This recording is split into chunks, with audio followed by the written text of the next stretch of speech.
ಉಪನ್ಯಾಸದಲ್ಲಿ ತಿಳಿಸುವಂಥದ್ದು. तो योग की सहज विधि, योग के लिए धारणा, योग का महत्व, और इस योग को जितना हम पावरफुल करेंगे उतना हमारी स्थिति शक्तिशाली बन सकती है। ಈ ಒಂದು ಯೋಗವನ್ನು ನಾವು ಎಷ್ಟು ಶಕ್ತಿಶಾಲಿಯಾಗಿ ಮಾಡ್ತೀವೋ ಅಷ್ಟೇ ಸ್ಥಿತಿ ತುಂಬಾ ಚೆನ್ನಾಗಿ ಪವರ್ಫುಲ್ ಆಗಿ ಆಗುತ್ತೆ. लेकिन कई भाई बहन ज्ञान सुनते हैं, योग कहते ही थोड़ा सा पीछे हट जाते हैं। ಕೆಲವು ಮಕ್ಕಳು ಪಾಪನ ಮಕ್ಕಳು ಜ್ಞಾನ ಕೇಳ್ತಾರೆ, ಆದ್ರೆ ಯೋಗದ ಒಂದು ಅಭ್ಯಾಸ ಮಾಡ್ಲಿಕ್ಕೆ ಸ್ವಲ್ಪ ಹಿಂದೆ ಹೊಡಿತಾರೆ ಹಿಂದೆ. लेकिन वास्तव में इस ब्रह्मा कुमारीज में सबसे महत्व का विषय है योग। योग से ही परिवर्तन होता है।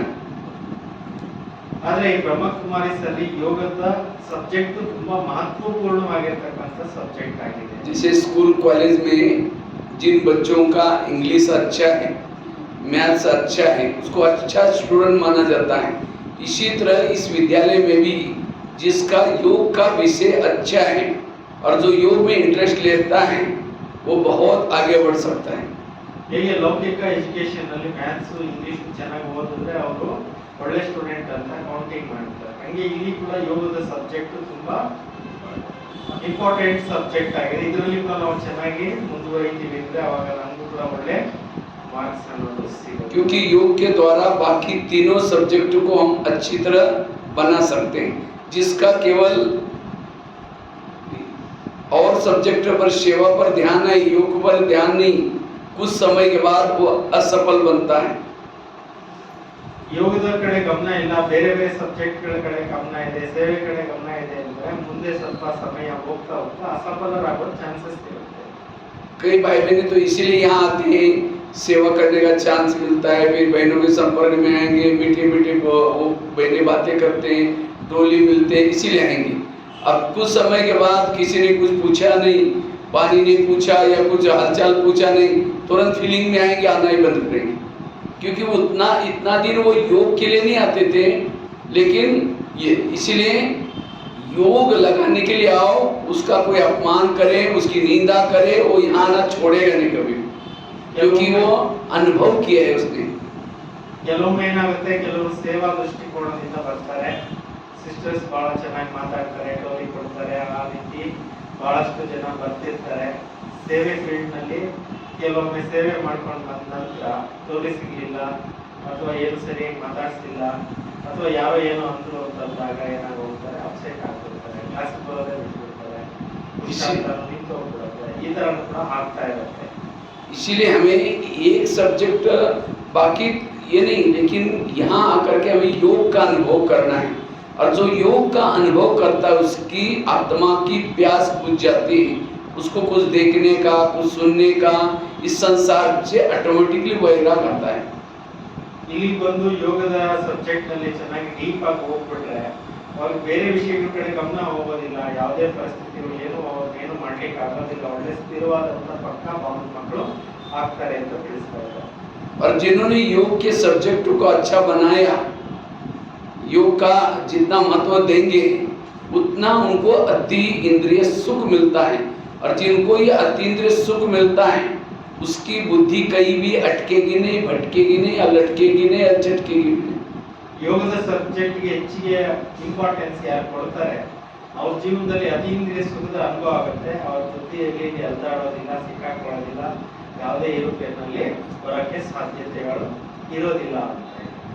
योग के द्वारा ही हम कर्मातीत बन सकते हैं, कर्मेंद्रिय जीत बन सकते हैं, लाइट माइंड बन सकते हैं। ಯೋಗದಿಂದ ನಾವು ಕರ್ಮಾತೀತರಾಗಬಹುದು, ಲೈಟ್ ಮೈಂಡ್ ಸ್ಥಿತಿಯನ್ನು ಅಭ್ಯಾಸ ಮಾಡಬಹುದು. ಯೋಗದಿಂದನೇ ಎಲ್ಲ ಸ್ಥಿತಿಗಳು ನಮಗೆ ಲಭ್ಯ ಇದೆ. जिसका योग का सब्जेक्ट अच्छा है वो रात को सोया है, सदा निरंतर योगी है, उसे सेवा हो रही है। जिसका योग का सब्जेक्ट अच्छा है, जैसे कोई जिलेबी खाता है उसको मुरमुरा तो फीका लगेगा, जिन्होंने योग की अनुभूति की संसार से, संसार की वस्तुओं से, वो वैरागी बन जाता है। ಯೋಗದಲ್ಲಿದ್ದಾಗ, ಯೋಗ ಸ್ಥಿತಿಯಲ್ಲಿದ್ದಾಗ ನಿದ್ರೆಯಲ್ಲಿ ಕೂಡ ಅವರಿಗೆ ಬಾಬಾ ನೆನಪು ಬರ್ತಾ ಇರುತ್ತೆ, ಸ್ಥಿತಿ ಬಹಳ ಚೆನ್ನಾಗಿರುತ್ತೆ, ಅವ್ರಿಗೆ ಒಳ್ಳೆ ರಸದ ಅನುಭವ ಆಗ್ತಕ್ಕಂಥದ್ದು ಆಗ್ತಾ ಇರುತ್ತೆ. ಹೇಗೆ ಜಿಲೇಬಿ ತಿಂತಕ್ಕಂಥವ್ರಿಗೆ ಆ ಟೇಸ್ಟ್ ಏನು ಅನ್ಸುತ್ತೆ, ಅವಾಗ ಆ ಟೇಸ್ಟ್ ಮುಂದೆ ಕುರಿ ತಿಂದಾಗ ಆಗೋದಿಲ್ಲ. ಆ ಥರ ಒಂದು ಅವರು ಅನುಭವ ಅನ್ನೋದು ರಸದಲ್ಲಿ ಅವರು ಮುಳುಗಿರ್ತಾರೆ. जिन्होंने योग का अनुभव किया है, योग युक्त है, उसके कर्मों से, चाल चलन से ऑटोमेटिकली सेवा होती है। ಯೋಗದಲ್ಲಿ ಇದ್ದಂಥವರ ಒಂದು ಸ್ಥಿತಿಯಿಂದ, ನಡವಳಿಕೆಗಳಿಂದ ಎಲ್ಲ ರೀತಿಯಲ್ಲಿ ಒಳ್ಳೆಯ ಒಂದು ಸೇವೆಗಳು ಕೂಡ ಚೆನ್ನಾಗಿ ಆಗ್ತಾ ಇರುತ್ತೆ. योग के द्वारा ही हम आत्मिक स्वरूप में टिक सकते हैं। ಯೋಗದಿಂದ ನಾವು ಆತ್ಮಿಕ ಸ್ವರೂಪದಲ್ಲಿ ಸ್ಥಿತರಾಗಿರ್ಲಿಕ್ಕೆ ಸಾಧ್ಯ ಆಗುತ್ತೆ. योग की महिमा अपरंपार है, इसलिए बाबा रोज के मुरली में कहते हैं, बच्चे मुझे याद करो।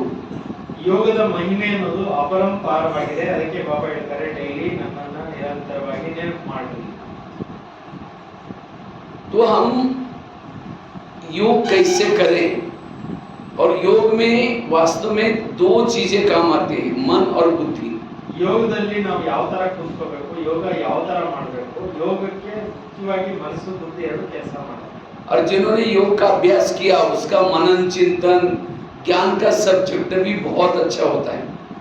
ಯಾರು ಯೋಗ ಮಾಡ್ತಾರೆ ಅವರ ಮನನ ಚಿಂತನ ಎಲ್ಲ ಸಬ್ಜೆಕ್ಟ್ಗಳು ಚೆನ್ನಾಗಿರುತ್ತೆ. योग के द्वारा धारणा का सब्जेक्ट भी अच्छा परफेक्ट बन जाता है। ಯೋಗದಿಂದ ಧಾರಣ ಸಬ್ಜೆಕ್ಟ್ ತುಂಬಾ ಪರ್ಫೆಕ್ಟ್ ಆಗೋಗುತ್ತೆ. उसको बोलने की जरूरत नहीं, आप ये छोड़ो ये करो, अपने आप उसको योग का अनुभव किया, अपने आप वो छोड़ देगा। ಯೋಗದ ಅನುಭೂತಿ ಮಾಡಿರುವಂತವರು ಇದನ್ನ ಬಿಡಿ ಅದನ್ನ ಬಿಡಿ ಅಂತ ಯಾರು ಹೇಳೋ ಅವಶ್ಯಕತೆ ಇಲ್ಲ, ಆಟೋಮೆಟಿಕ್ ಆಗಿ ಅವಾಗ ಇದು ಬಿಡಬೇಕು ಅಂತ ಅನ್ಸುತ್ತೆ, ಅವ್ರು ಬಿಟ್ಟಾಗ್ತಾರೆ. और जो योग में इंटरेस्ट लेता है उसकी धारणा अच्छी है, उसके पास ज्ञान का भी अनुभव की बातें है, तो उसके सेवा उसके पीछे पड़ेगी। हाँ, उस सेवा के लिए उसको पीछे पड़ने की जरूरत नहीं, सेवा उसके चारों तरफ से सेवा ही सेवा मिलेगी उसको। ಯಾರು ಯೋಗಯುಕ್ತ ಸ್ಥಿತಿಯಲ್ಲಿ ಇರ್ತಾರೆ ಅವ್ರಿಗೆ ಆಟೋಮೆಟಿಕ್ ಆಗಿ ಸೇವೆಗಳು ಹುಡ್ಕೊಂಡು ಬರುತ್ತೆ. ಅವ್ರು ಸೇವೆಯಿಂದ ಹೋಗೋ ಅವಶ್ಯಕತೆ ಇಲ್ಲ, ಅವ್ರನ್ನೇ ಆಫರ್ ಮಾಡ್ತಾರೆ, ನೀವು ಈ ಸೇವೆ ಮಾಡ್ಲಿಕ್ಕೆ ಬನ್ನಿ, ಆ ಸೇವೆ ಮಾಡ್ಲಿಕ್ಕೆ ಬನ್ನಿ ಅಂತ.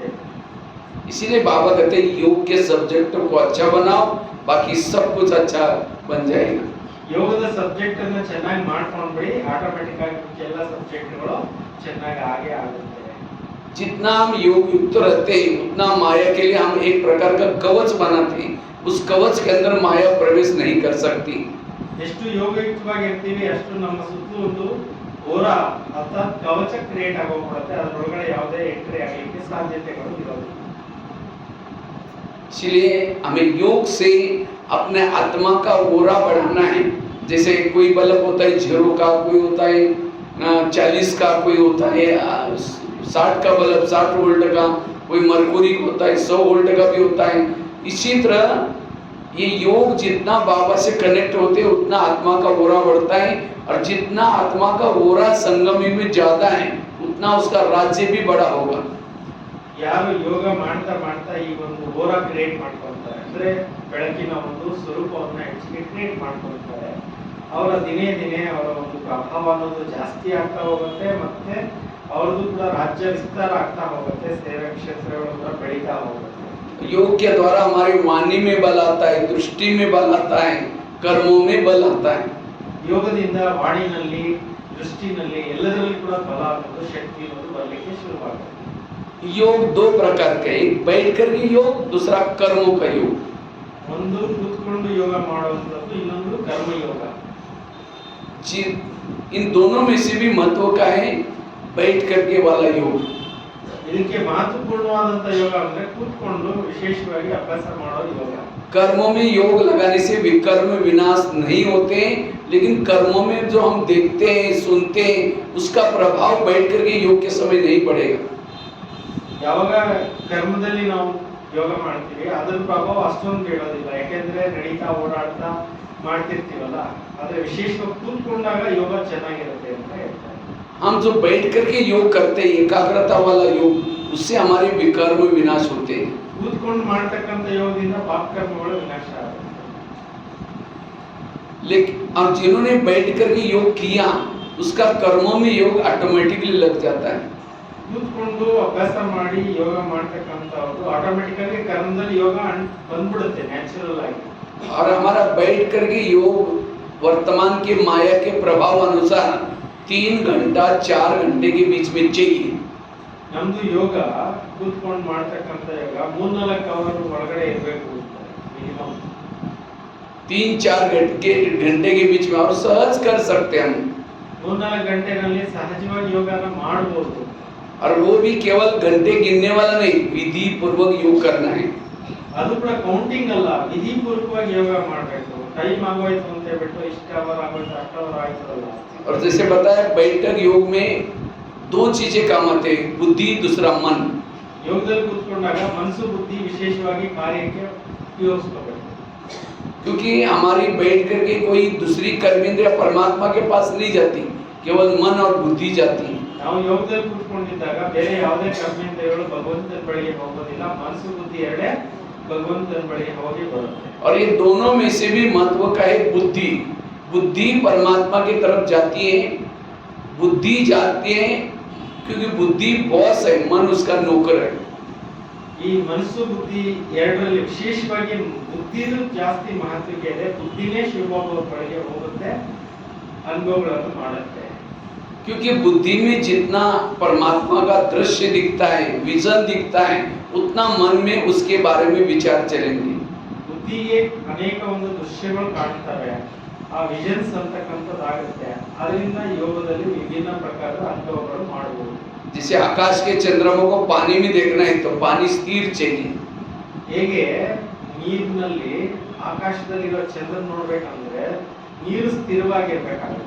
ನೀರು ಅಲ್ಲಾಡ್ತಾ ಇದ್ರೆ ಅಥವಾ ಅಲೆ ಹೊಡಿತಾ ಇದ್ರೆ ಚಂದ್ರವನ್ನು ಕಾಣೋದಿಲ್ಲ. इसी तरह परम धाम के परमात्मा को मन में देखना है, हमारे मन के थॉट्स स्थिर चाहिए और बुद्धि क्लीन चाहिए, क्लियर चाहिए। तो परमात्मನ್ನು ಕೂಡ ನಾವು ಮೇಲ್ಗಡೆ ನೋಡಬೇಕಂದ್ರೆ ನಮ್ಮ ಬುದ್ಧಿ ಸ್ಥಿರವಾಗಿರಬೇಕು, ಸ್ಪಷ್ಟವಾಗಿರಬೇಕು, ಕ್ಲೀನ್ ಆಗಿರಬೇಕು. ಆವಾಗಲೇ ದಿವ್ಯ ಬುದ್ಧಿಯಿಂದ ಬಾಬಾವನ್ನ ದರ್ಶನ ಮಾಡಬಹುದು. लेकिन बुद्धि के ऊपर धूल आती है, कौन सी? बुद्धि मैली हो जाती है। कैसी? मन में चलने वाले नेगेटिव विचारों के कारण बुद्धि असुच्य बनती है। ಬುದ್ಧಿ ಮೇಲೆ ಧೂಳಿನ ಪ್ರಭಾವ ಬೀಳುತ್ತೆ, ಬುದ್ಧಿನಲ್ಲಿ ಅಸ್ವಚ್ಛತೆ ಬರುತ್ತೆ. ಆಗ ಆ ಬುದ್ಧಿಯಿಂದ ಯೋಗವನ್ನ ನಾವು ಸರಿಯಾಗಿ ಯೋಚಿಸಲಿಕ್ಕೆ ಸಾಧ್ಯ ಆಗುತ್ತೆ. जैसे आईने के ऊपर धूल है, धूल वाले आईने में चेहरा देखो, दिखाई नहीं पड़ेगा।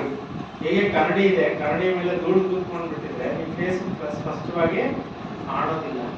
इसी तरह अगर हमारे बुद्धि के ऊपर सारा दिन में निगेटिव सोचा है, विरस सोचा है, उसकी धूल है, तो योग में बैठेंगे ना परमधाम दिखता है ना परमात्मा दिखता है। और इसीलिए हमारी बुद्धि भटकती है। जब बुद्धि भटकती है तो मन भटकता है और इसके कारण हमें योग में अनुभव नहीं कर पाते। ಈ ಬುದ್ಧಿ ರೂಪಿ ಇದರ ಮೇಲೆ ಕ್ಲಾಸ್ ಮೇಲೆ ಧೂಳು ಕೂತ್ಕೊಂಡು ಬಿಟ್ಟಾಗ ವ್ಯರ್ಥ ಸಂಕಲ್ಪ ನೆಗೆಟಿವ್ ಥಾಟ್ಸ್ ಬಂದ್ಬಿಟ್ಟಾಗ ಸ್ಪಷ್ಟವಾಗಿ ಯೋಗ ಸ್ಪಷ್ಟವಾಗಿ ಅಂಟೋದಿಲ್ಲ ಅಂತ ಹೇಳ್ತಾರೆ. इसलिए योग मतलब ऐसे नहीं कि सारा दिन कुछ भी सोचो, कुछ भी करो। सारा दिन जितना पॉजिटिव समर्थ मुरली की बातों को सोचेंगे उतना बुद्धि क्लीन क्लियर रहेगी और साथ में मन भी हल्का रहेगा। योग में बैठते योग का अनुभव कर सकेंगे। ಇಡೀ ದಿನದಲ್ಲಿ ಏನೇನೋ ಯೋಚನೆ ಮಾಡಿದ್ವಿ, ಯೋಗ ಕೂತ್ಕೊಂಡ್ವಿ, ಸರಿಯಾಗಿ ಅನುಭವಗಳಾಗೋದಿಲ್ಲ. ಹಾಗಾಗಿ ವಿಶೇಷವಾಗಿ ಮನಸ್ಸು ಬುದ್ಧಿ ಮೇಲೆ ಅಟೆನ್ಷನ್ ಇಟ್ಕೋಬೇಕು. ಸ್ವಚ್ಛವಾಗಿ ಇಟ್ಕೊಳ್ಳಿ, ಪವಿತ್ರವಾಗಿ ಇಟ್ಕೊಳ್ಳಿ, ಬುದ್ಧಿನ ಕ್ಲೀನ್ ಆಗಿ ಇಟ್ಕೊಳ್ಳಿ. ಆವಾಗ ಯೋಗ ಚೆನ್ನಾಗಿ ಆಗ್ತದೆ. बुद्धि संकल्प की भाषा नहीं जानती, बुद्धि कोई ज्ञान की भाषा भी नहीं जानती। बुद्धि जानती है दृश्य, बुद्धि के सामने दृश्य आता है और जिस प्रकार का दृश्य बुद्धि के सामने है वही मन में विचार चलते हैं। ಬುದ್ಧಿ ಸಂಕಲ್ಪದ ಭಾಷೆಯನ್ನು ಅರ್ಥ ಮಾಡ್ಕೊಳ್ಳಲ್ಲ, ಬುದ್ಧಿ ಬೇರೆ ವಿಚಾರಗಳನ್ನ ಅರ್ಥ ಮಾಡ್ಕೊಳ್ಳಲ್ಲ, ವಿಷಯಗಳನ್ನ ಅರ್ಥ ಮಾಡ್ಕೊಳ್ಳೋದೇ ಅದು ಬುದ್ಧಿ. ಅಂದ್ರೆ ನಾವು ಎಷ್ಟೆಷ್ಟು ಬುದ್ಧಿ ಕ್ಲೀನ್ ಆಗಿ ಇಟ್ಕೊಂತೀವಿ, ದಿವ್ಯ ದೃಷ್ಟಿಯಿಂದ ನಾವು ಅನುಭವಗಳನ್ನ ಮಾಡಬಹುದು. और एक बार बुद्धि उसमें फंस गई, बुद्धि के अंदर वो दृश्य आ गया तो बुद्धि कहीं भी जाएगी नहीं। ये हम ज्ञान क्यों सुनते हैं? ज्ञान सुनने से बुद्धि के लिए इस संसार से वैराग आता है और जब वैराग वाली बुद्धि परमात्मा की तरफ जा सकती है। ಈ ಒಂದು ಜ್ಞಾನ ಕೇಳಿದಾಗ ನಮಗೆ ಅನೇಕ ದೃಶ್ಯಗಳು ಏನು ಅನುಭವಕ್ಕೆ ಬರುತ್ತೆ, ಅದರಿಂದ ನಾವು ಬಾಬಾರವರ ಬಳಿಗೆ ಹೋಗ್ಲಿಕ್ಕೆ ಸಾಧ್ಯ ಆಗುತ್ತೆ. इसलिए योग में बैठते समय हमें पहले बुद्धि की सेटिंग करनी है। हम करते क्या है? योग में बैठेंगे, स्वरूप मन को विचार देंगे, मैं आत्मा हूँ, शांत स्वरूप हूँ, शक्ति स्वरूप हूँ, प्रेम स्वरूप हूँ, आनंद। जो भी हमें कोर्स के समय जो संकल्प दिया था उसी करेंगे। और जब संकल्प पूरा हो गया फिर करेंगे क्या? फिर हमको कुछ लेना होता है, देना होता है, कुछ देखा होता है, बुद्धि के सामने तो वो दृश्य है, उसकी बातें चलना शुरू हो जाती है। ನೀವು ಇಡೀ ದಿನದಲ್ಲಿ ಯೋಗದಲ್ಲಿ ಕೂತ್ಕೊಂಡಾಗ ಏನು ಅನುಭವ ಮಾಡಬೇಕು ಅದಕ್ಕಾಗಿ ಸಂಬಂಧಪಟ್ಟಿರುವಂಥ ದೃಶ್ಯಗಳನ್ನೇ ಬುದ್ಧಿನಲ್ಲಿ ಇಟ್ಕೋಬೇಕು. ಬೇರೆ ಬೇರೆ ದೃಶ್ಯಗಳನ್ನು ನೀವು ಬುದ್ಧಿನಲ್ಲಿ ಇಟ್ಕೊಂಡ್ರೆ ಯೋಗ ಸ್ಥಿತಿ ಚೆನ್ನಾಗಿ ಮಾಡಲಿಕ್ಕೆ ಆಗೋದಿಲ್ಲ. बुद्धि एक प्रकार का कैमरा है और मन एक प्रकार की टीवी है.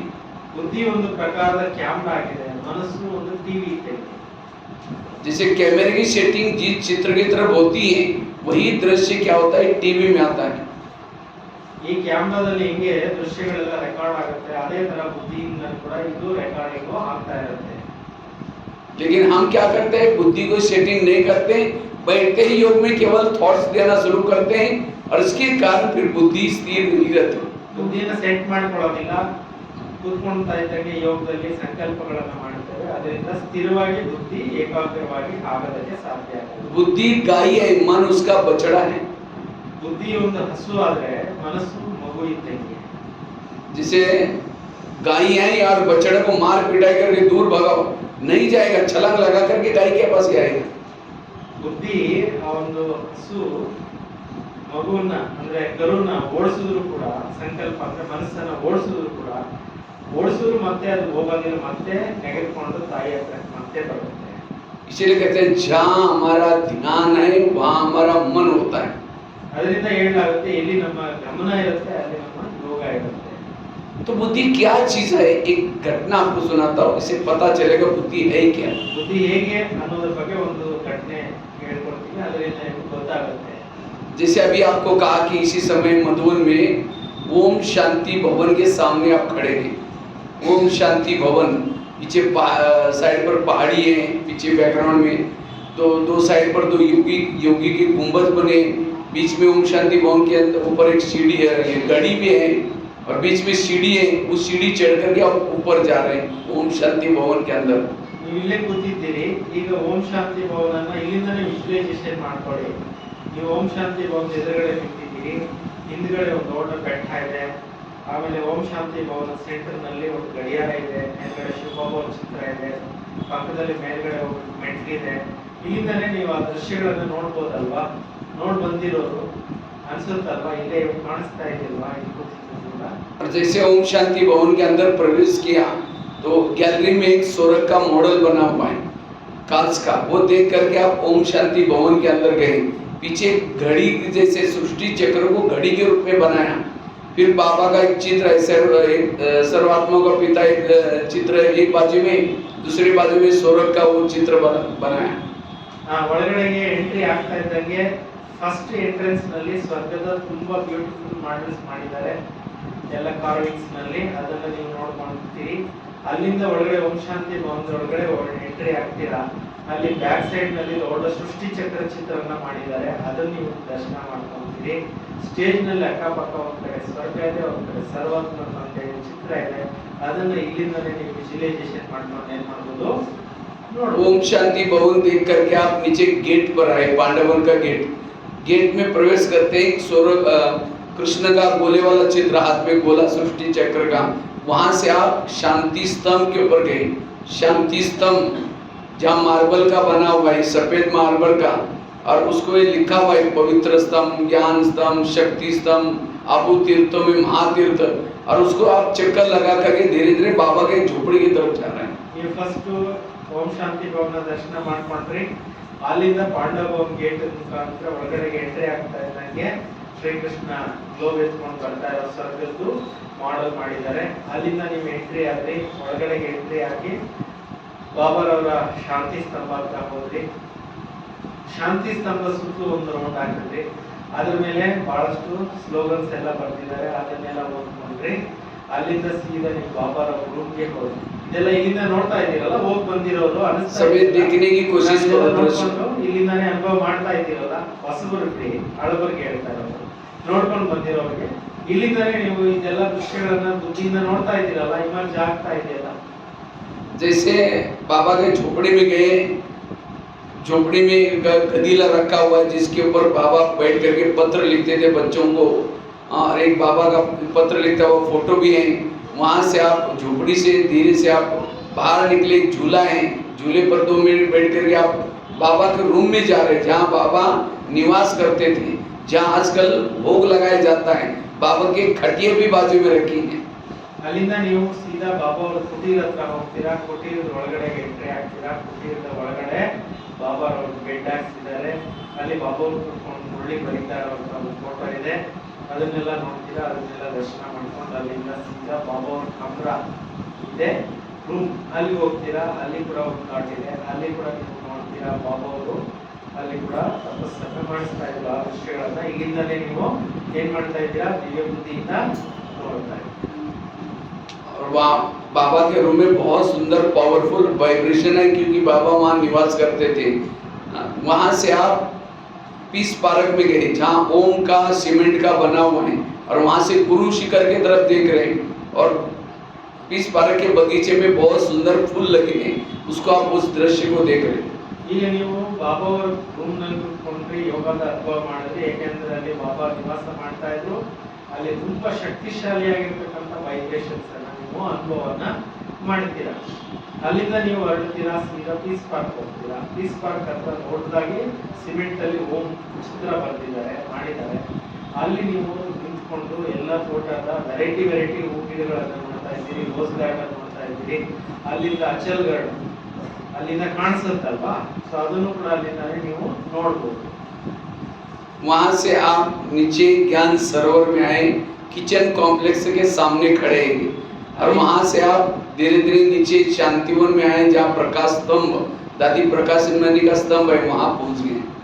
ನೀವು ಅಲ್ಲಿಂದ ಜ್ಞಾನ ಸರೋವರ್ ಬಂದ್ರಿ, ಅಲ್ಲಿ ದೊಡ್ಡ ಒಂದು ಕಾಂಪ್ಲೆಕ್ಸ್ ಇದೆ, ಕಿಚನ್ ಕಾಂಪ್ಲೆಕ್ಸ್, ಅಲ್ಲಿ ನೋಡಿದ್ವಿ, ಹಾರ್ಮೋನಿ ಹಾಡು ಎಲ್ಲ ನೋಡ್ಕೊಂಡು ಜ್ಞಾನ ಸರೋವರ ಎಲ್ಲ ದರ್ಶನ ಮಾಡ್ಕೊಂಡು ಅಲ್ಲಿಂದ ಶಾಂತಿವನಕ್ಕೆ ಬಂದ್ರಿ. ಶಾಂತಿವನದಲ್ಲಿ ಪ್ರಕಾಶ್ ಮಣಿ ದಾದೀಜಿಯವರ ಒಂದು ಯಾದ್ಗಾರ್ ಆಗಿರ್ತಕ್ಕಂಥ ಒಂದು ಪ್ರಕಾಶ ಸ್ತಂಭ ಮಾಡಿದ್ದಾರೆ, ಅಲ್ಲಿ ನೀವು ನೋಡ್ತಾ ಇದ್ದೀರಾ. वहाँ से आप डायमंड हॉल में आए, डायमंड हॉल जहाँ अव्यक्त बाबा का मिलन करते थे, कैसी गुलजार दादी आती थी, गीत बजता था, हम उड़ के चले जाएंगे, फिर बाबा की प्रवेशता होती थी।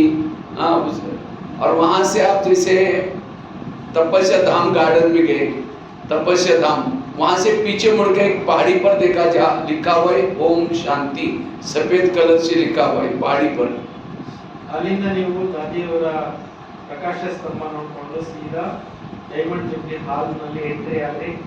ಅದರ ಒಳಗಡೆ ಬಾಪ್ ದಾದಾರವರು, ಅವ್ಯಕ್ತ ಬಾಪ್ ದಾದಾರವರು ಮಿಲನ ಮಾಡ್ಲಿಕ್ಕೆ, ಮಕ್ಕಳನ್ನ ಭೇಟಿ ಮಾಡ್ಲಿಕ್ಕೆ ಅಲ್ಲೆಲ್ಲರೂ ಕೂಡ ಅನೇಕ ಸಲ ಮಿಲನಗಳಾಗ್ತಾ ಇತ್ತು. ಆ ಒಂದು ವೈಬ್ರೇಷನ್ಸ್ ಅನ್ನು ಅನುಭವ ಮಾಡಿಕೊಂಡು ನೀವು ಅಲ್ಲಿಂದ ಕೂಡ ಇನ್ನೊಂದು ಮುಂದಿನ ಒಂದು ಯಾತ್ರೆ ಮಾಡ್ತಾ ಇದ್ದೀವಿ.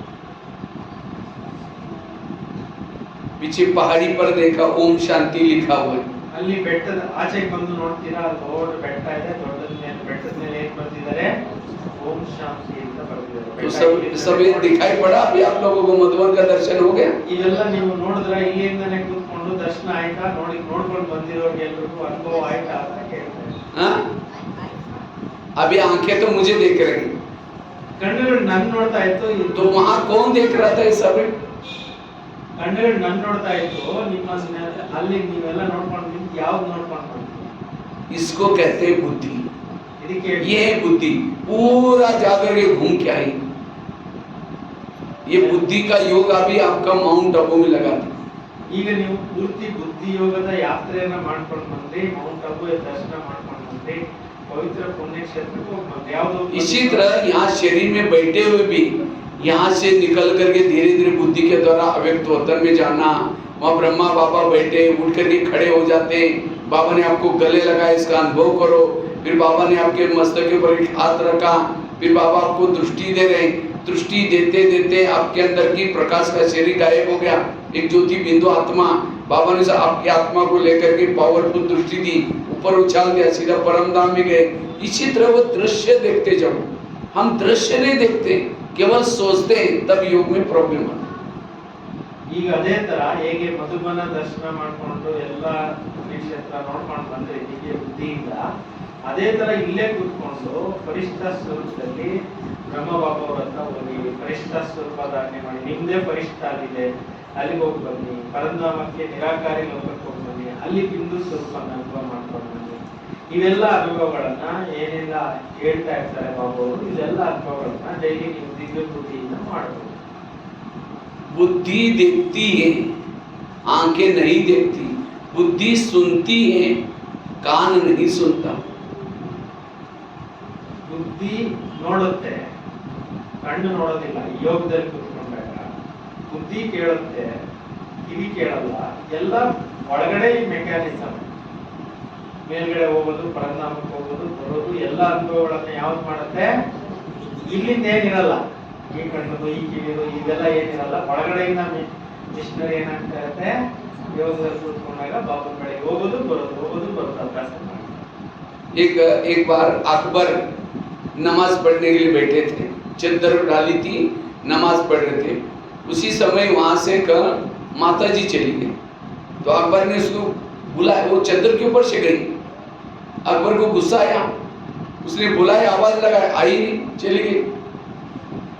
3-4 घंटे में के बाद वो माता जी वापिस आई। अकबर ने इसको बुलाया और डांटने लगा, तुम आंधी गूंगी बहरी हो, तुम 2 घंटा पहले यहाँ से गई थी, चद्दर के ऊपर से गई थी। तो वो तो घबरा गई, कहते महाराज जी मेरे से क्या बोलोगे? ಅವರು ಅಕ್ಬರು ಇದು ಮಾಡ್ತಾ ಇದ್ರು, ನಮಾಜ್ ಮಾಡ್ತಾ ಇದ್ರು. ಒಂದು ದೊಡ್ಡ ಚಾದರ್ ಹಾಸ್ಬಿಟ್ಟು ಆ ಚಾದರ್ ಮೇಲೆ ಅವರು ನಮಾಜ್ ಮಾಡ್ತಾ ಇರೋ ಸಂದರ್ಭದಲ್ಲಿ ಒಬ್ಬರು ಮಾತೆ ಈ ಕಡೆಯಿಂದ ಆ ಕಡೆ ಆ ಚಾದರ್ ಮೇಲೆ ನಡ್ಕೊಂಡು ಹೋದ್ರು. ಇವರು ಕೂಗಿದ್ರು, ಅವ್ರು ಕೇಳಿಸ್ಲಿಲ್ಲ, ಅವ್ರು ಹೊರಟೋಗ್ಬಿಟ್ರು. ಮತ್ತೆ ಸ್ವಲ್ಪ ಸಮಯದ ನಂತರ ವಾಪಸ್ ಬಂದಾಗ ಅವರು ಕೇಳಿ ಬೈದ್ರು ಅವ್ರಿಗೆ, ನಿನಗೆ ನಾನು ಹೇಳಿದ್ ಕೇಳಿಸ್ಲಿಲ್ವಾ ಅಂತ ಹೇಳ್ಬಿಟ್ಟು. तो उस समय हाथ जोड़ के कहते महाराज जी मेरे से क्या बोलोगे? कहते हैं अकबर ने कहा तुम 2 घंटा पहले यहाँ से गई थी? कहता हाँ गई थी महाराज जी, मैं नमाज पढ़ रहा था, मेरे चद्दर के ऊपर से गई। कहते हो सकता मैं गई होगी, क्योंकि उस समय मुझे कुछ पता नहीं, क्योंकि मेरा कल बच्चा स्कूल में गया था, वापिस आया ही नहीं, तो मैं रात भर सोई नहीं, तो मेरा पूरा टेंशन था कि बच्चा कहाँ गया और क्या। तो मैं जाते समय मेरा पूरा ध्यान बच्चे में था, कहाँ सोया होगा, कहीं एक्सीडेंट तो नहीं हुआ होगा। और जब मैं गांव में गई तो पता चला उसके दोस्त के घर में रहा था, और इसीलिए मेरा ध्यान ठिकाने पर आया, फिर मैं आई। तो कहते हैं इसीलिए मुझे आपकी चद्दर दिखाई नहीं पड़ी, आपने आवाज में लगाया होगा, सुनाई नहीं पड़ा। लेकिन कहते हैं मेरा तो बच्चे में ध्यान था, इसलिए सुनाई दिखाई नहीं पड़ा। लेकिन आप तो अल्लाह को याद कर रहे थे, आपका ध्यान अल्लाह में था, आपने कैसे मेरे को देखा कि चद्दर से ऊपर गई? इसका मतलब आपका ध्यान अल्लाह में नहीं था, मेरे में था। ಎಷ್ಟು ಸುಂದರವಾದ ಸ್ಟೋರಿ ಹೇಳ್ತಾ ಇದ್ದಾರೆ. ಅಲ್ಲಿಂದ ಕ್ರಾಸ್ ಆದಾಗ ಮಾತೆಯನ್ನ ಮತ್ತೆ ವಾಪಸ್ ಬಂದಾಗ ಬೈದು ಕೇಳಿದ್ರು, ನಾನು ಇಲ್ಲಿ ಧ್ಯಾನ ಮಾಡ್ತಾ ಇದ್ದೀನಿ, ಗಮನ ಇಲ್ವಾ? ನೀನು ಇಲ್ಲಿಂದ ಹೋಗಿದ್ ಜ್ಞಾಪಕ ಇಲ್ವಾ? ಯಾಕೆ ಹೋಗಿದ್ದು? ನಿಮ್ಗೆ ಧ್ಯಾನ ಮಾಡೋದು ಡಿಸ್ಟರ್ಬ್ ಮಾಡಿ ಹೋಗ್ಬೋದಾ ಅಂತ ಹೇಳ್ಬಿಟ್ಟು ಬೈದ್ರು. ಸೊ ಅವಾಗ ಅವರು ನಾನು ನನ್ನ ಮಗು ಕಳ್ಕೊಂಡಿದ್ದೀನಿ, ನಮ್ಮ ಮಗು ಆಕ್ಸಿಡೆಂಟ್ ಆಗೋಗ್ಬಿಡ್ತು ಅಥವಾ ಏನ್ ತೊಂದರೆ ಆಯ್ತು ಅನ್ನೋದು ಮಗಳ ಕಡೆನೇ ನನ್ಗೆ ಗಮನ ಇತ್ತು. ಇಲ್ಲಿ ಏನ್ ನಡೀತಾ ಇದೆ ಗಮನ ಇರಲಿಲ್ಲ, ಎಲ್ಲಿ ಹೋಗ್ತಾ ಇದ್ದೀನಿ ಗಮನ ಇಲ್ಲ, ನಮ್ಮ ಚಾದರ್ ಮೇಲೆ ಹೋಗ್ತಾ ಇದ್ದೀನಿ ಅಂತ ನನಗೆ ಗಮನ ಇಲ್ಲ, ನನ್ನ ಗಮನ ಎಲ್ಲ ಕೂಡ ಮಗು ಕಡೆನೇ ಇರ್ತಿತ್ತು ಅಂತ ಹೇಳ್ಬಿಟ್ಟು ಅವ್ರಿಗೆ ಹೇಳಿದ್ರು. ಆಮೇಲೆ ಇವ್ರಿಗೆ ಹೇಳಿದ್ರು, ಯಾರಿಗೆ? ಅಕ್ಬರ್ಗೆ, ನೀವು ದೇವ್ರ ನೆನಪು ಮಾಡ್ಕೊಂಡು ದೇವ್ರ ಪ್ರಾರ್ಥನೆಯಲ್ಲಿ ಮುಳುಗಿರ್ತಕ್ಕಂಥವ್ರಿಗೆ ಇಲ್ಲಿಂದ ಯಾರು ಕ್ರಾಸ್ ಮಾಡ್ತಾ ಇದ್ದಾರೆ ಅಂತ ಯಾಕೆ ಗಮನ ಇತ್ತು ಅಂತ ಅವರು ಕ್ರಾಸ್ ಕ್ವಶನ್ ಕೇಳಿದ್ರು. तो इसी तरह आज हम योग में बैठे हैं, मैं आत्मा हूँ शांत स्वरूप। अचानक बच्चे ने थाली गिराई, कहेंगे बेटा तुमने क्या गिराया, थोड़ा ध्यान से देखना। ಹಂಗೆ ಇಲ್ಲಿ ನಾವು ಯೋಗದಲ್ಲಿ ಕೂತ್ಕೊಂತೀವಿ ಅಂದ್ರೆ ಮನೇಲಿ ಮಕ್ಕಳು ತಟ್ಟೆ ಬಿಸಾಕ್ತಾರೆ ಅಂದ್ರೆ ಮಗುಗೆ ನಾವು ಹೇಳ್ತೀವಿ, ಏನು ನೀನು ಏನ್ ಮಾಡ್ತಾ ಇದೀಯಾ, ತಟ್ಟೆ ಬಿಡಿಸ್ತಾ ಇದೀಯಾ ಅಂತ ಹೇಳ್ಬಿಟ್ಟು ಏನ್ ಮಾಡ್ತೀವಿ, ಮಕ್ಕಳು ಮಾಡ್ತಾ ಇರೋ ತಪ್ಪುಗಳನ್ನೆಲ್ಲ ಹೇಳ್ತೀವಿ. ಅಲ್ಲಿ ನಾವು ಯೋಗ ಎಲ್ಲಿದೆ? क्योंकि थाली का आवाज आ रहा है आपको, थाली का आवाज किसने सुना? ತಟ್ಟೆ ಸೌಂಡ್ ಅನ್ನು ಯಾವ್ದು ಕೇಳಿದ್ದು? ಬುದ್ಧಿ ಕೇಳ್ತಾ, ಕಿವಿ ಕೇಳ್ತಾ? इसका मतलब बुद्धि कहाँ थी? यहाँ थी। जब बुद्धि यहाँ थी तो मन का था, वो भी यहाँ था। जब मन बुद्धि आपकी यहाँ है तो ऊपर कौन गया? कोई नहीं गया, वो योग था ही। ಅಂದ್ರೆ ನೀವು ಯೋಗದಲ್ಲಿ ಕೂತ್ಕೊಂಡಾಗ ಏನೇ ಸೌಂಡ್ ಆಯ್ತು, ನಿಮ್ ಸೌಂಡ್ ಕಡೆ ಗಮನ ಹೋಯ್ತು ಅಂದ್ರೆ ಯಾವ್ದು ಗಮನಿಸಿದ್ದು? ಬುದ್ಧಿನೂ ಗಮನಿಸ್ತು ಮತ್ತು ಕಿವಿನೂ ಗಮನಿಸ್ತು. ಅಲ್ಲಿ ನಿಮ್ಗೆ ಪರನಾಮಕ್ಕೆ ಹೋಗ್ಲೇ ಇಲ್ಲ, ನೀವು ಬಾಬು ನೆನಪೇ ಮಾಡಲಿಲ್ಲ. इसलिए हमारा ध्यान एकाग्र चाहिए। जितना ध्यान हमारे एकाग्र परमात्मा में, ना हमें व्यर्थ कुछ दिखाई पड़ेगा। ना कई कहते हैं जब योग में बैठते ना, घर में कोई आता है जाता है वही दिखता है। अगर वो दिखता है इसका मतलब आपका ध्यान परमात्मा में नहीं जाता, आपका ध्यान यहीं है। ನೀವು ಯಾವಾಗ ಯೋಗದಲ್ಲಿ ಕೂತ್ಕೊಂತೀರ ಮಾಡ್ತೀರಾ ಅಂದ್ರೆ ಬೇರೆ ಎಲ್ಲ ನಿಮ್ಗೆ ಈ ಕಡೆ ಆ ಕಡೆ ಗಮನ ಇದೆ ಅಂತಂದ್ರೆ ಅಲ್ಲಿ ನೀವು ಯೋಗಯುಕ್ತ ಸ್ಥಿತಿಯಲ್ಲಿ ಇಲ್ಲ. ಯಾರು ಬರ್ತಾರೆ, ಯಾರು ಹೋಗ್ತಾರೆ, ಏನೇನ್ ನಡೀತಾ ಇದೆ ಅದ್ರ ಕಡೆನೆ ನಿಮ್ ಗಮನ ಇದೆ ಹೊರತು ನಿಮ್ಮ ಯೋಗ ಶಿವಬಾಬಾ ಅವ್ರ ಜೊತೆಲಿ ಕನೆಕ್ಟ್ ಆಗಿಲ್ಲ. आंखें नहीं देखती, बुद्धि आंखों के द्वारा देखती है। ಕಣ್ಣು ನೋಡೋದಿಲ್ಲ, ಬುದ್ಧಿ ಕಣ್ಣಿಂದ ನೋಡುತ್ತೆ. इसीलिए ध्यान परमात्मा, जब परमात्मा को देखेंगे तो यहाँ का दिखाई सुनाई नहीं पड़ेगा। ಯಾವಾಗ ನಿಮ್ಮ ಬುದ್ಧಿ ಪರಮಾತ್ಮ ನೋಡ್ತಾ ಇರುತ್ತೆ ಆಗ ಇಲ್ಲಿಂದ ಏನು ನಿಮ್ಗೆ ಗಮನಕ್ಕೆ ಬರಬಾರ್ದು. अच्छा चल, कई कहते हैं हम इसीलिए आंखें बंद करके योग अच्छा लगता है। अच्छा आंखें खोलेंगे तो घर का ही दिखाई पड़ेगा, अगर आंखें बंद करेंगे तो बाहर का खेती का सब दिखाई पड़ेगा, फिर क्या करेंगे? ಈಗ ನೀವು ಕಣ್ಣು ಮುಚ್ಕೊಂಡು ಯೋಗ ಮಾಡ್ತೀನಿ ಅಂತ ಹೇಳ್ತೀರಾ, ಕಣ್ಣು ತೆರೆಕೊಂಡು ಯೋಗ ಮಾಡ್ತೀನಿ ಅಂತ ಕೆಲವರು ಹೇಳ್ತೀರಾ. ಕಣ್ಣು ಮುಚ್ಕೊಂಡು ಯೋಗ ಮಾಡಿದಾಗ ಏನಾಗುತ್ತೆ, ನಿಮ್ಮ ವ್ಯವಸಾಯ ತೋಟ ಆಗತ್ತೆ ಎಲ್ಲ ಕಾಣ್ತಾ ಇದೆ. ಕಣ್ಣು ಮುಚ್ಕೊಂಡಾಗ ಯಾವ್ದು ನೋಡ್ತಾ ಇರುತ್ತೆ, ಬುದ್ಧಿ ಹೋಗಿರುತ್ತಲ್ಲ ಆ ಕಡೆ ಈ ಕಡೆ. इसलिए मेन है बुद्धि, इसलिए बुद्धि का संभाल करो। ಅದರಿಂದ ಯೋಗದಲ್ಲಿ ಏಕಾಗ್ರವಾಗಿ ಕೂತ್ಕೋಬೇಕು. ಇದು ಬುದ್ಧಿ ಕಡೆ ಗಮನ ಇರಬೇಕು. ಎಲ್ಲಿ ಹೋಗ್ತಾ ಇದೆ ನನ್ನ ಬುದ್ಧಿ, ವಿಶೇಷವಾಗಿ ಅಟೆನ್ಷನ್. जैसे बड़े बड़े कैमरे होते हैं, जब कैमरा ऑन करते हैं तो उसका क्या होता है, वो लेंस खुल जाता है। जब रिकॉर्डिंग पूरा हुआ वो ऑटोमेटिकली बंद हो जाता है। इसी तरह आपको भी बुद्धि को क्या करना है, जो फालतू चीजें नहीं सोचनी, नहीं उसके बारे में, उन चीजों की तरफ हमने बुद्धि का कैमरे को बंद रखना है। क्योंकि धूल आने से, ऐसी बेरत बातों से बुद्धि के ऊपर क्या होता है, धूल आता है, उसे फिर परमधाम का चित्र दिखता नहीं। ಈ ರೀತಿ ಕ್ಯಾಮ್ರಾಗಳನ್ನು ತಯಾರು ಮಾಡಿದ್ದಾರೆ, ಕೆಲವು ದೃಶ್ಯಗಳನ್ನು ರೆಕಾರ್ಡ್ ಮಾಡ್ಕೊಂಡು ಮತ್ತೆ ಅದು ಆಟೋಮೆಟಿಕ್ ಆಫ್ ಆಗೋದು. ಟೈಮರ್ಸ್ ಎಲ್ಲ ಸೆಟ್ ಮಾಡಿರ್ತಾರೆ, ಆ ತರ ಇರುತ್ತೆ ಕ್ಯಾಮ್ರಾಸ್. ಅದೇ ರೀತಿ ನೀವು ಎಷ್ಟು ನೋಡಬೇಕು ಅಷ್ಟೇ ನೋಡಿ. ನಿಮ್ಮ ಬುದ್ಧಿ ಈ ಕಡೆ ಆ ಕಡೆ ಅಲ್ದಾಡ್ದಿರ ಪರಂಧಾಮನೇ ನೋಡ್ತಾ ಇರಬೇಕು, ಶಿವಭಾವನ್ನೇ ನೋಡ್ತಾ ಇರಬೇಕು. ಆವಾಗ ಯೋಗ ಚೆನ್ನಾಗಿ ಬರುತ್ತೆ. योग की विधि क्या है, उसके लिए छोटा सा एग्जाम्पल आपको देते हैं। अगर उस विधि से योग करेंगे आपका योग बहुत अच्छा लगेगा। ಯೋಗಕ್ಕೆ ಸಣ್ಣ ಉದಾಹರಣೆ ಕೊಡ್ತೀನಿ, ಆ ಎಕ್ಸಾಂಪಲ್ ನೀವು ಇಟ್ಕೊಂಡು ನೀವು ಯೋಗ ಮಾಡಿದ್ರೆ ಚೆನ್ನಾಗಿ ಯೋಗ ಆಗುತ್ತೆ. जैसे आजकल मोबाइल को चार्ज करते हैं, तो मोबाइल कैसे चार्ज करते हैं? आजकल तो बड़ी बड़ी माताओं के पास भी मोबाइल होता है, सबको पता है मोबाइल चार्ज कैसे किया जाता है। ಮೊಬೈಲ್ ಈಗಿನ ಕಾಲದಲ್ಲಿ ಎಲ್ಲರ ಹತ್ರ ಇದೆ, ಮಾತೆಯವರ ಹತ್ರನೂ ಕೂಡ ಎಲ್ಲರ ಹತ್ರನೂ ಇದೆ. ಮೊಬೈಲ್ ಹೆಂಗ್ ಚಾರ್ಜ್ ಮಾಡ್ತೀವಿ ಹೇಳಿ? हाँ, कहीं रोड पर डालो, बगीचे में डालो, थोड़ी चार्ज होगा। उसको चार्ज करने के लिए प्लग के पास लाया जाता है। ರೋಡಲ್ಲಿ ಇಟ್ಟರೆ ಅಥವಾ ಪಾರ್ಕ್ ಅಲ್ಲಿ ಹಾಕಿದ್ರೆ ಅದು ಚಾರ್ಜ್ ಆಗುತ್ತಾ? ಆಗೋದಿಲ್ಲ. ಅದನ್ನ ಎಲ್ಲಿ ತರಬೇಕೋ ಅಲ್ಲೇ ಇಟ್ಟಾಗ ಅದರಲ್ಲಿ ಪ್ರಾಪರ್ ಚಾರ್ಜ್ ರೀತಿನಲ್ಲಿ ಅದು ಚಾರ್ಜಿಂಗ್ ಮಾಡಿದಾಗೇನೆ ಅದು ಚಾರ್ಜ್ ಆಗುತ್ತೆ. इसी तरह शरीर में हमारे एक मोबाइल है, आत्मा उसकी बैटरी है। वास्तव में योग में कोई हमारे शरीर में ताकत नहीं आती, ताकत आते हैं आत्मा में। ನಮ್ಮ ಶರೀರ ಒಂದು ಮೊಬೈಲ್ ಆದ್ರೆ ಆತ್ಮ ಒಂದು ಬ್ಯಾಟರಿ ಆಗಿದೆ. ನಾವು ಯೋಗ ಮಾಡಿದಾಗ ಶರೀರದಲ್ಲಿ ತಾಕತ್ ಬರಲ್ಲ, ಆತ್ಮದಲ್ಲಿ ತಾಕತ್ ಬರುತ್ತೆ. इसीलिए बाबा ने भी हमारे आत्मा रूपी बैटरियों को चार्ज करने के लिए जगह जगह पर प्लग के पॉइंट बनाया। ये सेंटर, ये गीता पाठशाला, ये क्या है? प्लग का पॉइंट। तो इसलिए हमें अपने शरीर रूपी मोबाइल को 24 घंटे में से 1 घंटे के लिए मोबाइल प्लग के पास आता सेंटर पर लाना जरूरी है। ಹೇಗೆ ಅಲ್ಲಲ್ಲಿ ಬಾಬಾ ಅವರು ಚಾರ್ಜಿಂಗ್ ಸೆಂಟರ್ಸ್ ಅಂತ ಮಾಡಿಬಿಟ್ಟಿದ್ದಾರೆ. ಈ ಚಾರ್ಜಿಂಗ್ ಸೆಂಟರ್ಸ್ ನಲ್ಲಿ 24 ಗಂಟೆಯಲ್ಲಿ 1 ಗಂಟೆ ಆದ್ರೂ ನೀವು ಸೆಂಟರ್ ಬಂದು ಯೋಗ ಕೂತ್ಕೊಂಡ್ರೆ ನಿಮ್ಮ ಬ್ಯಾಟರಿ ಆತ್ಮದ್ದು ಚೆನ್ನಾಗಿ ರೀಚಾರ್ಜ್ ಆಗೋಗುತ್ತೆ. जैसे 24 घंटे में से हम मोबाइल को क्या करते हैं, दिन में एक बार प्लग में के पास लाते हैं, एक बार लाया 2 घंटे के लिए, सारा दिन फिर कहीं भी हम किसी से भी बात कर सकते हैं। इसी तरह हमें जरूरी क्या करना है, 1 घंटे के लिए सेंटर पर मोबाइल को लाना जरूरी है, शरीर को लाना जरूरी है। ಹೇಗೆ ಮೊಬೈಲ್ ಅನ್ನ 24 ಗಂಟೆ 1 ಗಂಟೆ ಆದ್ರೂ ಚಾರ್ಜಿಂಗ್ ಹಾಕ್ತೀರಾ. ಚಾರ್ಜಿಂಗ್ ಹಾಕಿದಾಗ ಅನೇಕರ ಜೊತೆ ನೀವು ಮಾತಾಡ್ಬೋದು, ಎಲ್ಲ ಕಾರೋಬಾರ್ ಮಾಡ್ಬೋದು. ಅದೇ ರೀತಿ ಸೆಂಟರ್ ಬಂದಾಗ 1 ಅವರ್ ಆದ್ರೂ ನೀವು ಬಂದ್ರೆ ಮಿನಿಮಮ್ ಬಾಬಾ ಅವ್ರ ಮನೆಯಿಂದ ಏನಾಗುತ್ತೆ, ಆತ್ಮ ಚಾರ್ಜಿಂಗ್ ಆಗಿ पहले जमाना अलग था, जब नोकिया के ओरिजिनल कंपनी के सेट निकले थे, एक बार चार्ज करो 4-5 दिन चलती थी। लेकिन आजकल सारे डुप्लीकेट मोबाइल हैं, सैमसंग मोबाइल, चाइना मोबाइल, पता नहीं कब बंद हो जाएगा कोई भरोसा नहीं, इसलिए रोज चार्ज करना पड़ता है। ಮೊದಲ ಕಾಲಕ್ಕೆ ನೋಕಿಯಾ ಅಂತ ಕಂಪನಿಯವರು ಮೊಬೈಲ್ ಮಾಡಿತ್ತು, ಒಂದ್ಸಲ ಚಾರ್ಜ್ ಮಾಡಿದ್ರೆ 2-3 ದಿವಸ ನಡೀತಾ ಇತ್ತು. ಈಗಿನ ಕಾಲದಲ್ಲಿ ಡೂಪ್ಲಿಕೇಟ್ ಮೊಬೈಲ್ಗಳು ಜಾಸ್ತಿ ಬರ್ತಾ ಇದೆ, ಪ್ರತಿದಿನ ಚಾರ್ಜ್ ಮಾಡಲೇಬೇಕು, ಆ ತರ ಆಗ್ತಾ ಇದೆ. ಯಾವಾಗ ಬಂದ್ ಆಗುತ್ತೆ ಗೊತ್ತೇ ಆಗಲ್ಲ ಇವೆಲ್ಲ.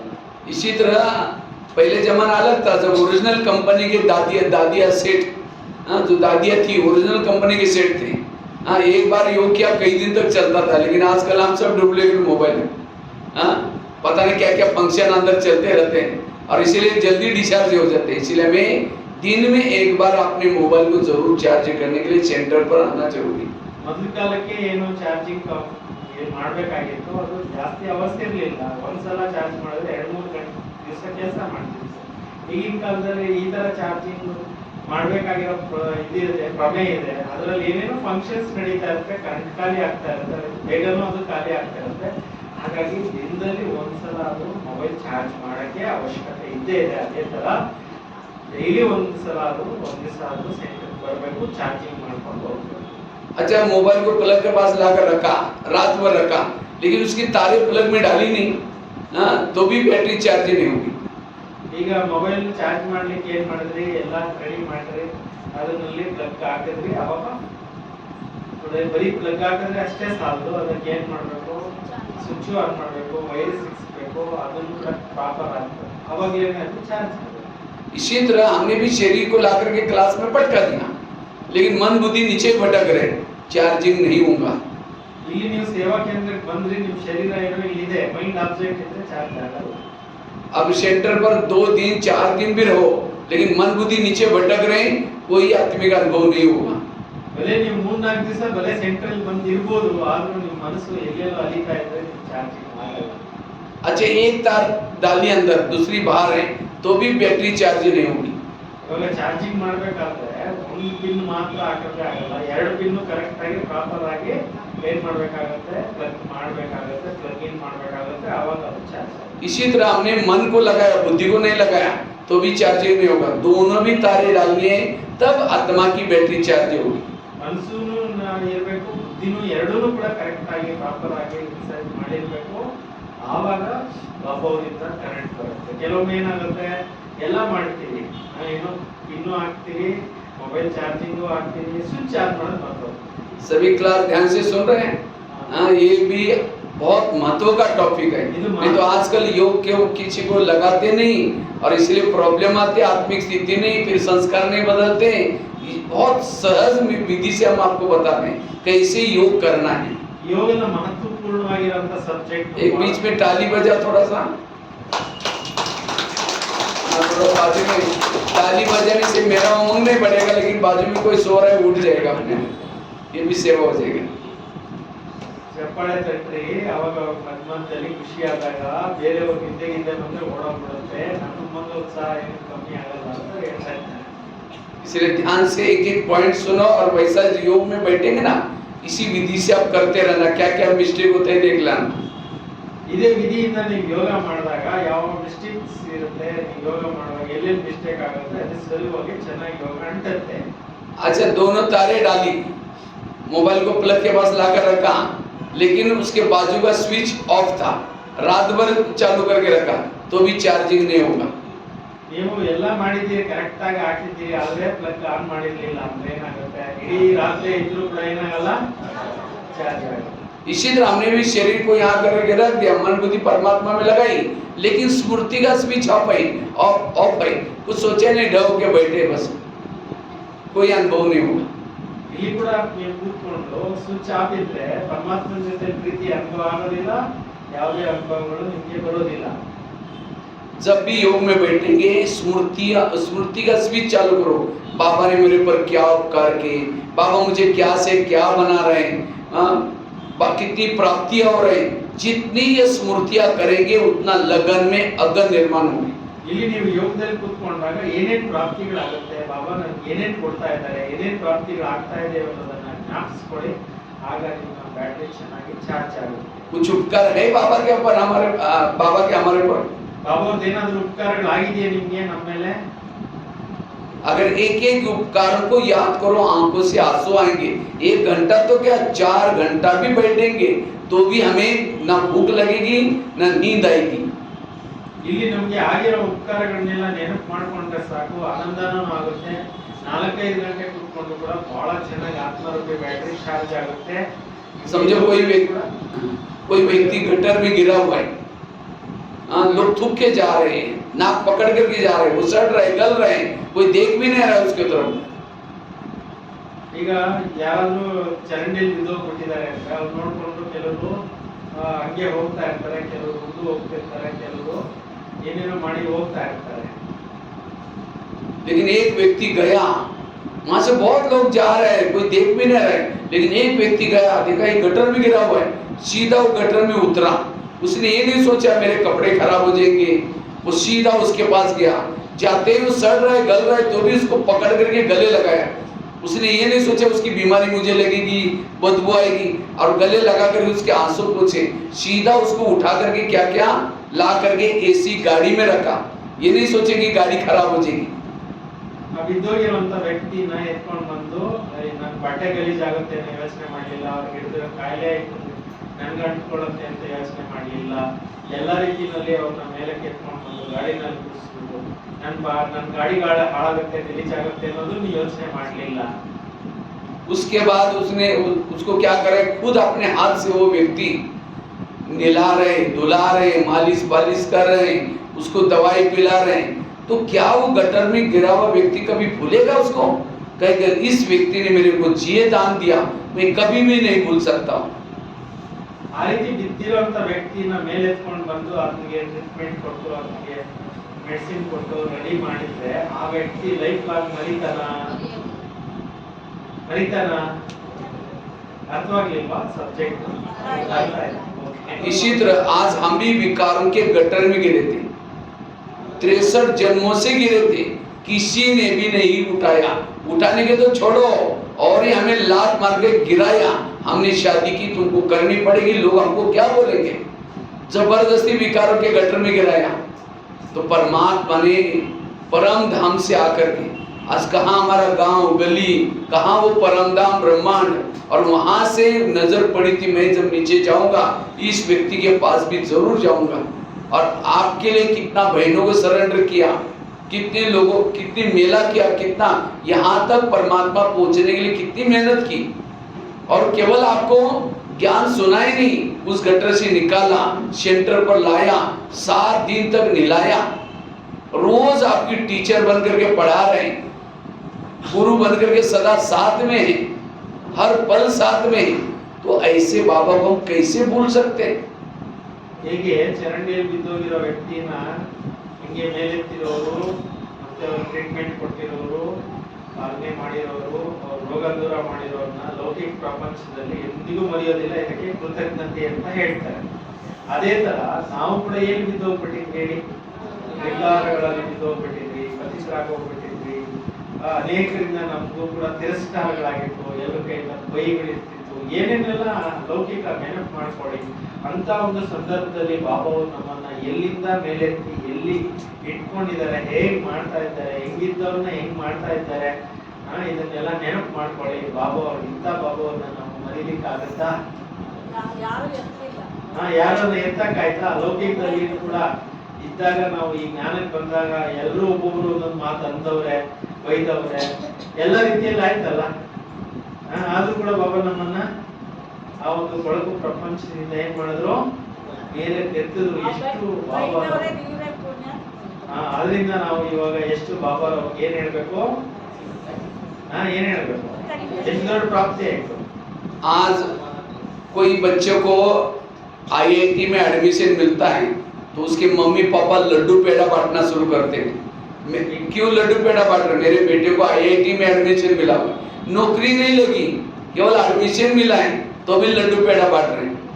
ಇವತ್ತು ಯಾರಿಗಾದ್ರೂ ಒಂದು ಒಳ್ಳೆ ಕೆಲಸ ಸಿಗುತ್ತೆ, ಓದ್ತಾರೆ, ಒಳ್ಳೆ ಯಾವ್ದಾರ ಪರೀಕ್ಷೆಗಳಲ್ಲಿ ಪಾಸ್ ಆಗ್ತಾರೆ ಅಂತಂದ್ರೆ ಏನ್ ಮಾಡ್ತಾರೆ, ಒಳ್ಳೆ ಲಡ್ಡುಗಳೆಲ್ಲ ಮಾಡಿ ಎಲ್ಲ ಅವ್ರಿಗೆ ತಿನ್ನಿಸ್ತಾರೆ, ಖುಷಿ ಪಡಿಸ್ತಾರೆ. ಇನ್ನು ಕೆಲಸ ಸಿಕ್ಕಿಲ್ಲ, ಓದಿರೋದ್ರಲ್ಲಿ ಪಾಸ್ ಆಗಿರೋದ್ರಲ್ಲೇ ಅಷ್ಟೇ ಎಂಜಾಯ್ ಮಾಡ್ತಾರೆ. और आपको एडमिशन कहाँ मिला हुआ है? प्रिंस प्रिंसेस के कॉलेज में. ಇಲ್ಲಿ ನಿಮ್ಗೆ ಅಡ್ಮಿಷನ್ ಎಲ್ಲಿ ಸಿಕ್ಕಿದೆ? ರಾಜಕುಮಾರ ರಾಜಕುಮಾರಿಯರ್ ಆಗ್ತಕ್ಕಂತ ಕಾಲೇಜ್ನಲ್ಲಿ ನಿಮ್ಗೆ ಅಡ್ಮಿಷನ್ ಸಿಕ್ಕಿದೆ. कभी लड्डू पेड़ा बांटा है आप लोगों ने? ಯಾವಾಗಾದ್ರೂ ನೀವು ಲಡ್ಡು ಹಂಚಿದ್ದೀರಾ ಅಂತ ಕೇಳ್ತಾ ಇದ್ದಾರೆ. हाँ, नशा ही नहीं है. ನಶೆನೇ ಇಲ್ವೇ? हाँ, वो तो नौकरी लगे। यहाँ तो बाबा कहता है इस कॉलेज में जो आएगा वो स्वर्ग में जरूर जाएगा। ಈ ಕಾಲೇಜ್ ಮೇಲೆ ಬಂದಿರೋಂತರು ಸ್ವರ್ಗದಲ್ಲಿ ಡೆಫಿನೆಟ್ಲಿ ಹೋಗೇ ಹೋಗ್ತೀರಾ ಅಂತೀವಿ। इसलिए गीता में कृष्ण कहता है अर्जुन को, हे अर्जुन ये युद्ध करते करते तुम हार भी जाओगे तो भी स्वर्ग में जाओगे, अगर जीत जाओगे तो ऊंचा पद मिलेगा। ಅದಕ್ಕೆ ಭಗವದ್ಗೀತೆಯಲ್ಲಿ ಹೇಳಲಾಗುತ್ತೆ, ಸತ್ತರೆ ಸ್ವರ್ಗಕ್ಕೆ ಹೋಗ್ತೀಯಾ, ಬದುಕಿದ್ರೆ ಸತ್ತರೆ ವಿಜಯ ಪಡೆದ್ರೆ ವೀರ ಸ್ವರ್ಗವನ್ನು ಪಡಿತೀಯಾ, ಸತ್ರುನು ಕೂಡ ಸ್ವರ್ಗಕ್ಕೆ ಹೋಗ್ತೀಯಾ ಅಂತ ಹೇಳ್ತಾರೆ। इसलिए यहाँ आने वालों का नाम जब तक सूरज चांद रहेगा उनका नाम अमर रहेगा। ಈ ಒಂದು ಜ್ಞಾನಕ್ಕೆ ಬಂದಿರತಕ್ಕಂತವರ ಹೆಸರು ಈ ಒಂದು ಸೂರ್ಯ ಚಂದ್ರ ಇರುವವರೆಗೂ ಕೂಡ ಹೆಸರು ಅಮರವಾಗಿರುತ್ತೆ। ताली नहीं बजे, ಯಾರು ಚಪ್ಪಾಳೆ ತಟ್ಟಬೇಕು, ಒಳ್ಳೆಯ ಪಾಯಿಂಟ್ ಚಪ್ಪಾಳೆ ತಟ್ಟಬೇಕು। आज हनुमान गणेश ये कौन है जो 5000 साल पहले जिन्होंने ईश्वर परमात्मा जब आया था उनके कार्य में मददगार बने थे, उनका नाम अभी भी है, लास्ट में भी है। ಇವತ್ತು ಯಾರೆಲ್ಲ ಸೇವೆಗಳು ಮಾಡಿದ್ರು ಕಲ್ಪದ ಹಿಂದೆ ಅವ್ರದೇನೆ ಭಕ್ತಿ ಮಾರ್ಗದಲ್ಲಿ ಗಣೇಶ, ಆಂಜನೇಯ ಅನೇಕ ರೂಪಗಳಲ್ಲಿ ಯಾದ್ಗಾರಗಳು ಮಾಡಿದ್ದಾರೆ। ಭಕ್ತರು ಏನ್ ಮಾಡ್ತಾ ಇದ್ದಾರೆ, ಪೂಜೆಗಳು ಮಾಡ್ತಾ ಇದ್ದಾರೆ। ಅವರೆಲ್ಲ ಯಾರು? ಇಲ್ಲಿ ಕೂತ್ಕೊಂಡಿರೋ ನಾವುಗಳು। ಇದು ನಿಶ್ಚಯ ಆಗಿಲ್ವಾ ನಿಮ್ಮಗಳಿಗೆ? ಯಾರ್ಯಾರು ನಿಶ್ಚಯ ಆಗಿದೆ ಅವರೆಲ್ಲ ಕೇಳ್ತೀವಿ। भाई जी ये सबको हाथ उठा रहे, कौन कौन को हम देवता थे वो निश्चय हुए, उनका सब चप्पाಳೆ ಹೊಡಿಬೇಕು ಪಾಯಿಂಟ್ ಮಾರ್ಕ್ ಅಂತ ಚಪ್ಪಾಳೆ ಹೊಡಿ। इसलिए बाबा कहता है जब योग में बैठेंगे ऐसी ऐसी बातें याद करो, तब योग में नींद नहीं आएगी, योग में अटेंशन रहेगा। लेकिन हम क्या करते हैं, स्विच ऑफ है, कुछ डर के बैठे, मैं आत्मा हूं, फिर एक झुटका लगा दिया, फिर देखे कि शांत स्वरूप, फिर एक झुटका लगा दिया, और इसीलिए योग की अनुभूति नहीं। इसलिए योग की अनुभूति करने के लिए हमें क्या करना है, स्मृति का स्विच चालू करके बैठो। ಸ್ಮೃತಿಯ ಸ್ವಿಚ್ ಅನ್ನ ಆನ್ ಮಾಡ್ಕೊಂಡು ಕೂತ್ಕೊಳ್ಳಿ। ಜೊತೆಲಿ ಇವಾಗ ಏನೇನು ಒಳ್ಳೊಳ್ಳೆ ಪಾಯಿಂಟ್ ಸಿಗ್ತಾ ಇದೆ, ಮುಳ್ಳಿನಲ್ಲಿ ಅನೇಕ ತರದ್ದು ಸಮಾನಗಳು ಬಾಬಾ ಕೊಡ್ತಾರೆ, ಆ ಪಾಯಿಂಟ್ಸ್ ಎಲ್ಲ ಸ್ಮೃತಿ ಮಾಡ್ಕೊಂಡು ನೀವು ಯೋಗ ಮಾಡಿದಾಗ ಬಹಳಷ್ಟು ಚೆನ್ನಾಗಿ। अच्छा स्विच चालू किया, तारे डाली, लेकिन तार कभी प्लग में डाल रहे फिर निकाल रहे, डाल रहे निकाल रहे, डाल रहे निकाल रहे, क्या बैटरी चार्ज होगी इससे? ನೀವು ಯೋಗ ಮಾಡೋದಕ್ಕೆ ಕೂತ್ಕೊಂಡಾಗ ಯೋಗ ಮಾಡಿದ್ರಿ ಬಂದ್ಬಿಟ್ರಿ, ಬಾಬನ ಹತ್ರ ಕನೆಕ್ಟ್ ಮಾಡಿದ್ರಿ ಬಂದ್ಬಿಟ್ರಿ, ಕನೆಕ್ಟ್ नहीं नहीं, वो बैटरी की बात। ಬ್ಯಾಟ್ರಿ वही ಉದಾಹರಣೆ ಬೇರೆ, ಪ್ಲಗ್ ಹಾಕಿದ್ರಿ ತೆಗೆದ್ರಿ, ಹಾಕಿದ್ರಿ ತೆಗೆದ್ರಿ, ಚಾರ್ಜ್ ಆಗಲ್ಲ। ಸ್ಥೂಲ ಉದಾಹರಣೆ ಕೊಡ್ತಾ ಇದ್ದಾರೆ। इसी तरह हम भी योग में बैठे, कभी मन बुद्धि बाबा में लगा रहे, कभी निकाल रहे, कभी लगा रहे कभी निकाल रहे, तो आत्मा की बैटरी चार्ज कैसी होगी? और जिसकी भी सारा दिन आत्मिक स्थिति नहीं, कोई किसी को कमियां दिखाई पड़ रही, कोई हंसता लगता है, मेरे को देखकर जरूर हंस रहा है, सारे इस लौकिक बातें दिखती है। क्यों? आत्मा की बैटरी योग में चार्ज नहीं हुई। ಪ್ಲಗ್ ಹಾಕೋದು ತೆಗೆಯೋದು, ಪ್ಲಗ್ ಹಾಕೋದು ತೆಗೆಯೋದು, ಪ್ಲಗ್ ಹಾಕೋದು ತೆಗೆಯೋದು ಮಾಡ್ತಿದ್ರೆ ಚಾರ್ಜ್ ಆಗಲ್ಲ ಬ್ಯಾಟ್ರಿ। ಅದೇ ತರ ನೆನಪು ಮಾಡೋದು ಮತ್ತೆ ವಾಪಸ್ ಬರೋದು, ನೆನಪು ಮಾಡೋದು ವಾಪಸ್ ಬರೋದು ಮಾಡ್ತಿದ್ರು ಕೂಡ ಬ್ಯಾಟ್ರಿ ಚಾರ್ಜ್ ಆಗೋದಿಲ್ಲ। ಅದಕ್ಕೆ ನಿರಂತರವಾಗಿ ಏನ್ ಮಾಡ್ಬೇಕು, ಬಾಬಾ ನೆನಪು ಮಾಡಿದಾಗ ವಿಕರ್ಮಗಳು ವಿನಾಶ ಆಗುತ್ತೆ, ಒಳ್ಳೆ ಅನುಭವಗಳು ಆಗುತ್ತೆ, ಎಲ್ಲ ರೀತಿಯಲ್ಲಿ ನಿಮ್ಗೆ ಖುಷಿ ಕೂಡ ಆಗುತ್ತೆ, ಸುಖ ಆಗುತ್ತೆ। तो कैसे तारे डालते हैं निकालते हैं? समझो कोई माता योग लगाने के लिए आ रहे हैं, आते आते रास्ते में देखा कि बहुत अच्छा सब्जी वाला जा रहे हैं, बैंगन की अच्छी सब्जी लेके जा रहे हैं, फिर सोचेंगे चलो शाम को आज इसकी सब्जी बनाएंगे। पहले सोचेंगे जाकर के योग लगाएंगे, मुरली सुनेंगे, जाते समय लेके जाएंगे, इसका दुकान तो यही है। फिर यहाँ करके बैठे, लाल लाइट चल रहा है, गीत बज रहा है, शुरू करेंगे, मैं आत्मा हूँ, शांत स्वरूप हूँ, शक्ति स्वरूप हूँ। फिर सोचेंगे झोला तो लाए नहीं, थैला तो लाए नहीं, सब्जी कैसे लेके जाओ? तार प्लग से निकल गई। ನೀವು ಮನೆಯಿಂದ ಬರಬೇಕಾದ್ರೆ ಒಂದು ದೃಶ್ಯ ನೋಡ್ಕೊಂಡು ಬರ್ತೀರಾ, ತರಕಾರಿ ಅಂಗಡಿ ನೋಡ್ಕೊಂಡು ಬರ್ತೀರಾ, ಹೋಗುವಾಗ ನಾನು ತರಕಾರಿ ತಗೊಂಡು ಹೋಗ್ಬೇಕು, ಒಳ್ಳೆ ಪಲ್ಯ ಮಾಡ್ಬೇಕು, ಮನೇಲಿ ಎಲ್ಲರೂ ಬಡಿಸ್ಬೇಕು ಅಂತ ಯೋಚನೆ ಮಾಡ್ಕೊಂಡು ಬರ್ತೀರಾ। ಇಲ್ಲಿ ಬಂದು ರೆಡ್ ಲೈಟ್ ಹಾಕಿರ್ತಾರೆ, ಇಲ್ಲಿ ಬಂದು ಕೂತ್ಕೊಂತೀರಾ, ಯೋಗ ಮಾಡ್ಲಿಕ್ಕೆ ಕೂತ್ಕೊಂತೀರಾ, ಯೋಗದಲ್ಲಿ ಬಾಬು ನೆನಪು ಮಾಡ್ತೀರಾ, ಮತ್ತೆ ಬಂದು ನಾನು ಬ್ಯಾಗೆ ತರಲಿಲ್ಲ ತರಕಾರಿ ತಗೊಂಡು ಹೋಗ್ಬೇಕು ಯೋಚನೆ, ಅವು ಇವು ಯೋಚನೆ ಮಾಡಿದ್ರೆ ಇಲ್ಲಿ ಯೋಗ ಆಗ್ತದೆ। फिर जाएंगे, ठीक है, उसके बाद तो प्लास्टिक का थैला तो होगा ही, फिर कहेंगे मैं आत्मा हूँ, शांत स्वरूप हूँ, शक्ति स्वरूप हूँ। फिर याद आएगा अरे वो गैस को मैंने जो दूध रखा था गर्म करने के लिए, वो गैस को कम किया था या बंद किया था, कम किया था या बंद किया था। फिर कहेंगे छोड़ो कोई बुझा देगा, फिर कहेंगे मैं आत्मा हूँ, शांत स्वरूप हूँ, शक्ति स्वरूप।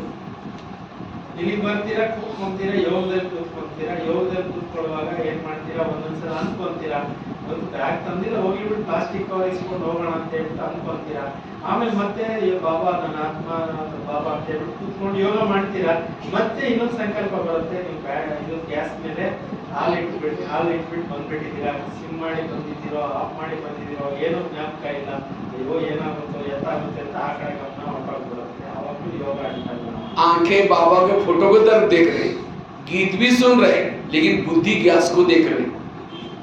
ಇಲ್ಲಿ ಕಣ್ಣುಗಳು ಬಾಬನ್ ನೋಡ್ತಾ ಇದೆ, ಬಾಬನ್ ನೆನಪು ಮಾಡ್ಲಿಕ್ಕೆ ಕೂತಿದ್ದೀರಾ, ಹಾಡು ಕೇಳ್ತಾ ಇದೆ, ಆದ್ರೆ ಬುದ್ಧಿ ಎಲ್ಲೋಗಿದೆ? ಗ್ಯಾಸ್ ಕಡೆ, ಒಲೆ ಕಡೆ. गैस से थोड़ी ताकत आएगी. ಅದರಿಂದ ಗ್ಯಾಸ್ ಇಂದ ನಿಮ್ಗೆ ಶಕ್ತಿ ಬರುತ್ತಾ? ಆ ದೃಶ್ಯಗಳಿಂದ ನಿಮ್ಗೆ ಶಕ್ತಿ ಬರುತ್ತಾ? फिर कहेंगे ठीक है कोई बुझा देगा, मैं आत्मा हूँ, शांत स्वरूप हूँ, शक्ति स्वरूप हूँ.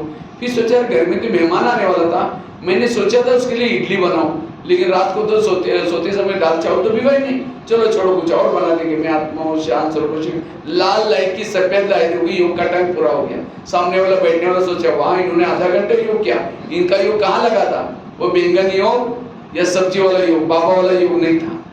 ಇಲ್ಲಿ ಕೂತ್ಕೊಂತೀರಾ, ಯೋಗದಲ್ಲಿ ಕೂತ್ಕೊಂಡಾಗ ನೆಂಟರು ಬರೋರಿದ್ದಾರೆ, ಅವ್ರಿಗೆ ಇಡ್ಲಿ ಮಾಡ್ಬೇಕು, ಇವತ್ತು ಅಕ್ಕಿ ನೆನೆಸಿಲ್ಲ, ಏನು ನೆನೆಸಿಲ್ಲ, ಹೋಗ್ಲಿ ಬಿಡಿ ಬೇರೆ ಏನೋ ತಯಾರು ಮಾಡ್ಕೋಣ ಬಿಡಿ ಅಂತ ಹೇಳಿ ಮತ್ತೆ ಏನ್ ಮಾಡ್ತೀರಾ, ಯೋಗದಲ್ಲಿ ಕೂತ್ಕೊಳ್ಳೋಕೆ ಯೋಗದಲ್ಲಿ ಅಭ್ಯಾಸ ಮಾಡ್ಲಿಕ್ಕೆ ಹೋಗ್ತೀರಾ, ಬಾಬು ನೆನಪು ಮಾಡ್ತೀರಾ, ಕೆಳಗಡೆ ಬರ್ತೀರಾ.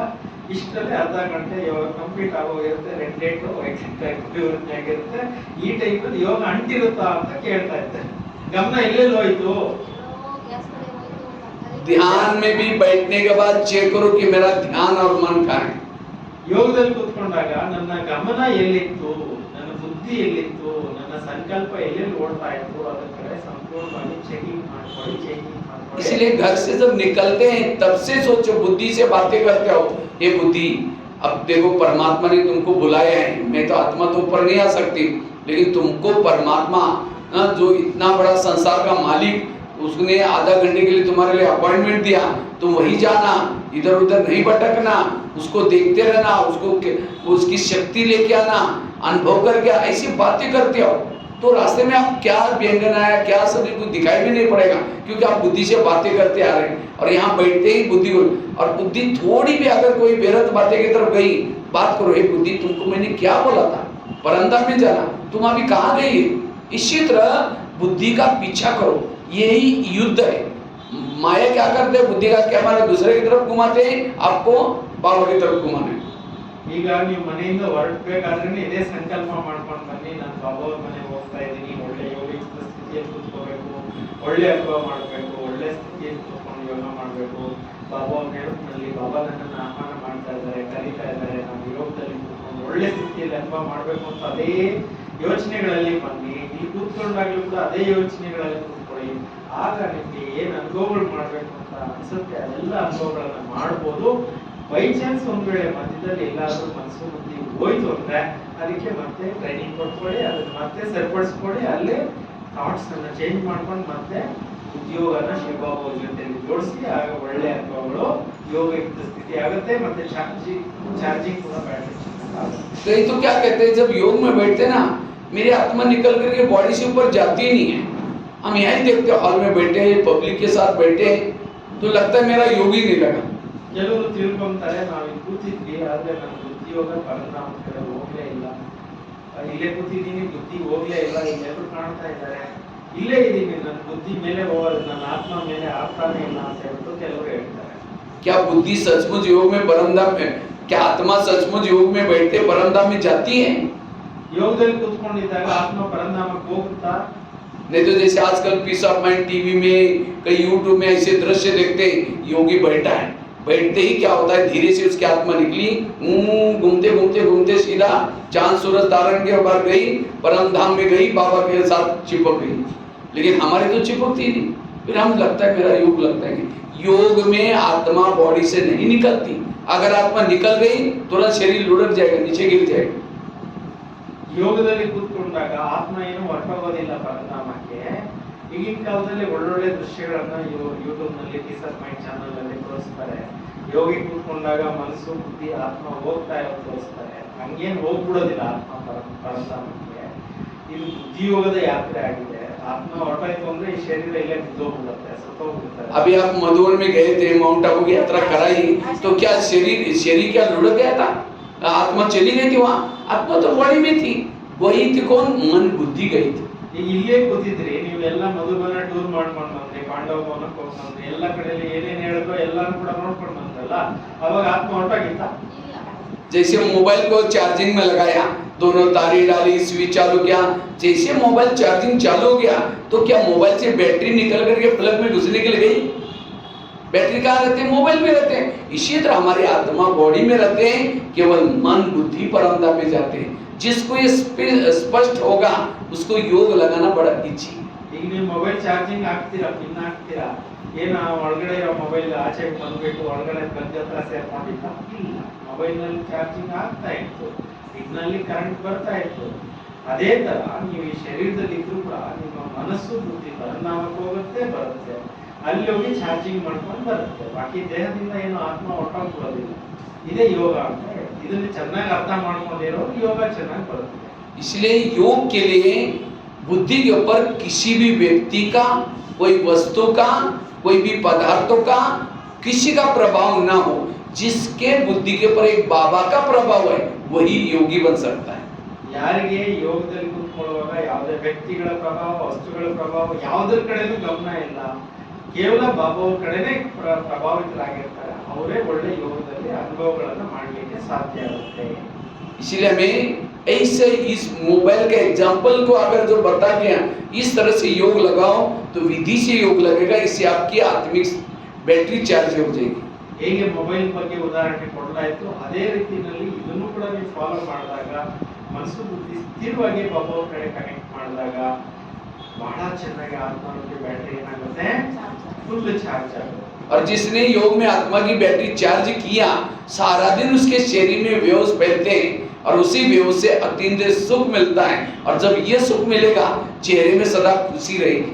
ಯಾರು ಈ ರೀತಿ ಯೋಗನ ಅಭ್ಯಾಸ ಮಾಡ್ತಾರೆ ಅವ್ರಿಗೆ ಅತೀಂದ್ರಿಯ ಸುಖದ ಅನುಭವ ಆಗುತ್ತೆ, ಅವರ ಚಹರೆಯಲ್ಲಿ ಖುಷಿ ಉಳಿತಾ ಇರುತ್ತೆ, ಖುಷಿ ಬರ್ತಾ ಇರುತ್ತೆ, ಆನಂದನೇ ಆನಂದ ಆಗ್ತಾ ಇರುತ್ತೆ, ಆನಂದಮಯವಾದಂತ ಜೀವನ ಇರುತ್ತೆ, ಫೇಸಲ್ಲಿ ಕಾಣಿಸ್ತಾ वो कोई भी विपरीत परिस्थिति में मान अपमान में भी सहनशील बनेगा, दुआएं देगा, क्योंकि उसको सुख मिल रहा है, इसलिए दुखी नहीं रहेगा वो। ಅವ್ರಿಗೆ ಯಾವುದೇ ವಿಪರೀತ ಪರಿಸ್ಥಿತಿಗಳಲ್ಲಿ, ಅವ್ರಿಗೆ ಯಾವುದೇ ಪರಿಸ್ಥಿತಿಗಳು ಬಂದ್ರು, ಏನೇ ಬಂದ್ರು ಕೂಡ ಅವರು ಅದರಲ್ಲಿ ವಿಚಲಿತರಾಗೋದಿಲ್ಲ, ಸಹನಶೀಲರಾಗಿರ್ತಾರೆ, ಎಲ್ಲ ರೀತಿಯಲ್ಲಿ ಅನುಭವಗಳನ್ನು ಅವರು ಮಾಡ್ತಾರೆ. और खास तो विशेष अगर योगी बनना है उसके लिए हमारा अमृत वेला का योग अच्छा चाहिए। ವಿಶೇಷವಾಗಿ ಅಮೃತ ವೇಳೆ ಯೋಗ ಚೆನ್ನಾಗಿದ್ರೆ ಚೆನ್ನಾಗಿ ಸ್ಥಿತಿ ತುಂಬಾ ಚೆನ್ನಾಗಿ ಆಗುತ್ತೆ. तो अमृत वेला कौन कौन उठता है? हाथ खड़ा करो। ಅಮೃತ ವೇಳೆ ಎದ್ದೇಳೋರೆಲ್ಲ ಕೈ ಎತ್ತಿ ಅಂತ ಕೇಳ್ತಾ ಇದ್ರು. अच्छा, सब लोग होते हैं, लेकिन अमृत वेला का चुपचाप आपका कोई वीडियो बनाया जाए और वही वीडियो आपको 10 बजे दिखाई जाए, ये सवेरे का अमृत वेला का आपका वीडियो है, लेकिन मेरा है, मैंने ऐसा किया था। ನಿಮ್ದು ಅಮೃತ ವೇಳೆ ಎದ್ದಾಗ ಒಂದು ವಿಡಿಯೋ ತೆಗೆದ್ರೆ ನಾನು ಹೀಗೆ ಮಾಡಿದ್ನ ಯೋಗದಲ್ಲಿ ಕೂತ್ಕೊಂಡ ಅಂತ ಹೇಳ್ಬಿಟ್ಟು ನಿಮ್ಗೆ ಆಶ್ಚರ್ಯ ಆಗುತ್ತೆ, ನಿಮ್ದು ಆ ರೀತಿ ಓದಲು ಇರ್ತಾಗ ಇರುತ್ತೆ. दीवार के सारे बैठे मुंह खुला के बंद, ಕೆಲವರು 2 बार मच्छर अंदर भी गया और बाहर भी गया, पता भी नहीं चला। ಯೋಗದಲ್ಲಿ ಕೂತಿರ್ತಾರೆ, ಬಾಯಿ ತೆರೆದ್ಬಿಟ್ಟಿರ್ತಾರೆ, ಒಳಗಡೆ ಸೊಳ್ಳೆನೂ ಹೋಗ್ತಾ ಇರುತ್ತೆ, ಆಚೆನೂ ಬರ್ತಾ ಇರುತ್ತೆ.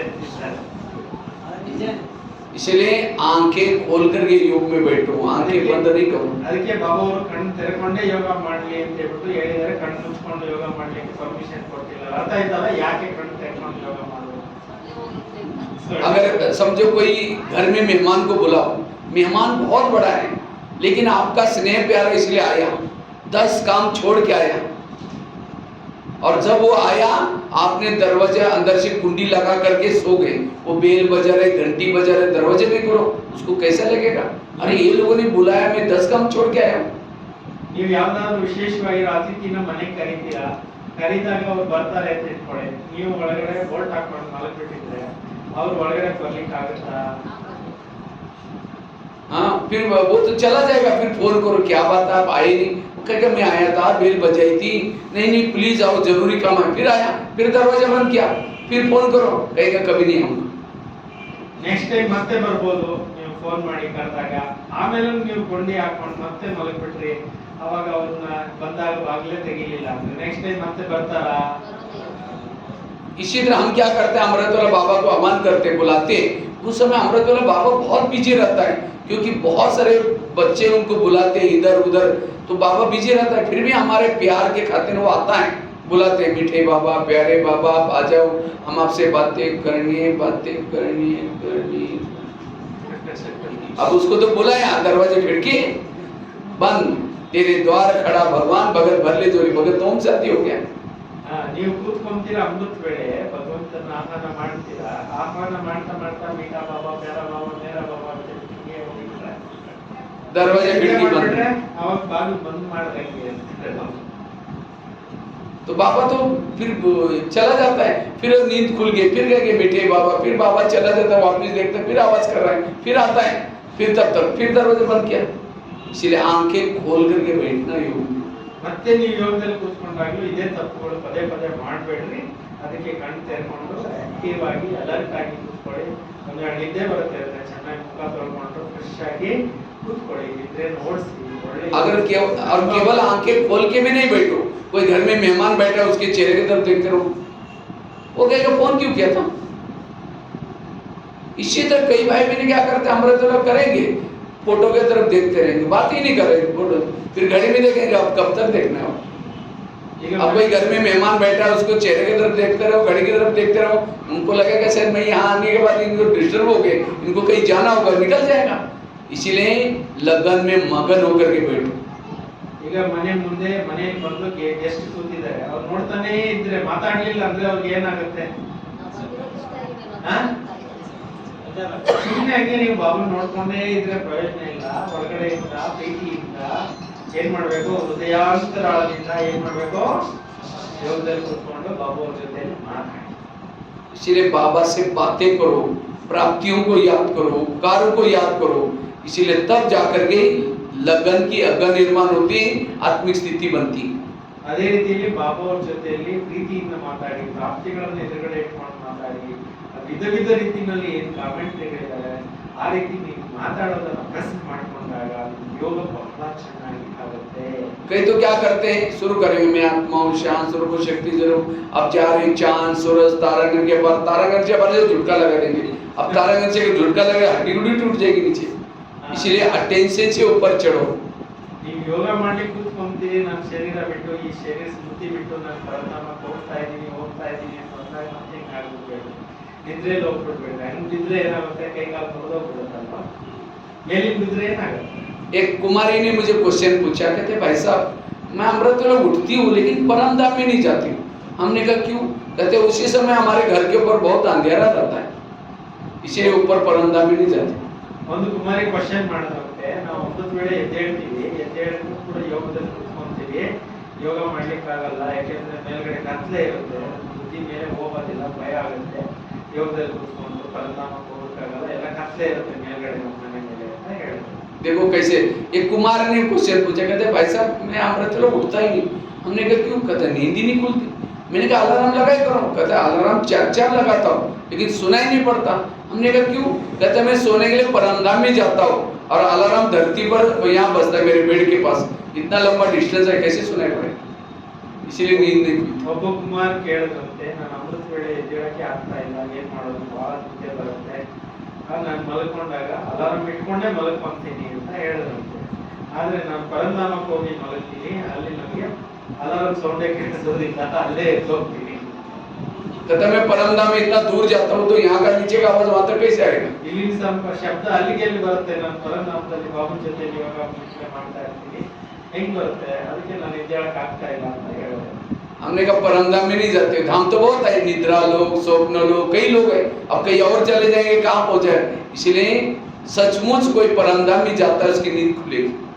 ರಿಯಲಿ ಯಾರನ್ನ ಪರಮಧಾಮಕ್ಕೆ ಹೋಗಿ ಮಲ್ಕೊಂಡ್ರೆ ಖಂಡಿತವಾಗಿ ಯೋಗ ಎಚ್ಚರಿಕೆ ಆಗೇ ಆಗುತ್ತೆ, ಯೋಗಕ್ಕೋಸ್ಕರ ಅಮೃತ ವೇಳೆ ಜಾಗೃತಿ ಆಗೇ ಆಗುತ್ತೆ। ಅದು ಬಿಟ್ಬಿಟ್ಟು ಇವರು ನಿದ್ರಾ ಲೋಕ, ಮತ್ತೊಂದು ಲೋಕ, ಮಾಯಾ ಲೋಕ, ಆ ಲೋಕ, ಈ ಲೋಕ, ಇಲ್ಲೆಲ್ಲೋ ಹೋಗ್ಬಿಡ್ತಾರೆ, ಅದರಿಂದ ಎಚ್ಚರಿಕೆ ಆಗಲ್ಲ ಅಂತ बाबा कहते हैं मैं रोज तुम्हारे घर में आता हूँ, ಬಾಬಾ ಹೇಳ್ತಾರೆ, जहाँ बाबा के बच्चे हैं वहाँ बाबा रोज चक्कर लगाता है। तो आप लोगों को कभी दिखाई पड़ता है बाबा आपके घर में आता है? ಬಾಬಾ ಪ್ರತಿನಿತ್ಯ ಮಕ್ಕಳ ಹತ್ರ ಬಂದು ಚಕ್ಕರ್ ಹಾಕೊಂಡು ಹೋಗ್ತಾರೆ। ಪ್ರತಿಯೊಬ್ಬ ಮಕ್ಕಳ ಹತ್ರನೂ ಬರ್ತೀನಿ ಅಂತ ಹೇಳಿದ್ದಾರೆ, ಮುಳ್ಳಿ ಇದೆ, ಕೇಳಿಸ್ಕೊಂಡಿರ್ಬೋದು ನೀವೆಲ್ಲರೂ ಕೂಡ। दिखाई पड़ता है? ಕಾಣಿಸುತ್ತಾ ಬಾಬಾ ಅವ್ರು ಬಂದು कब दिखाई पड़ेगा? जब होश में बैठेंगे, कोई शराबी शराब पी करके गटर में गिरा है और कोई जाकर के कहे 10 रुपए ले लो, घर में जाकर सो जाओ, कहता है मैं राजा हूं, मुझे कुछ नहीं चाहिए। अब गटर में गिरा है लेकिन अपने आप को राजा समझता है। ನೋಡಿ, ಯಾರಾದ್ರೂ ಸಾರಾಯಿ ಕುಡಿದು ಚರಂಡಿಯಲ್ಲಿ ಬಿದ್ದೋಗ್ಬಿಟ್ಟಿದ್ರೆ ಅವ್ರಿಗೆ 10 ರೂಪಾಯಿ ಕೊಟ್ಟು ನಿಮ್ ಮನೇಲಿ ಹೋಗಿ ಮಲಗಪ್ಪ ಅಂದ್ರೆ ಅವ್ನಿಗೆ ಈ ಕಡೆ ಗಮನನೇ ಇರೋದಿಲ್ಲ, ಅದೇ ನಶೆನಲ್ಲಿ ಅದೇ ಖುಷಿನಲ್ಲಿ ಬಿದ್ದೋಗ್ಬಿಟ್ಟಿರ್ತಾರೆ।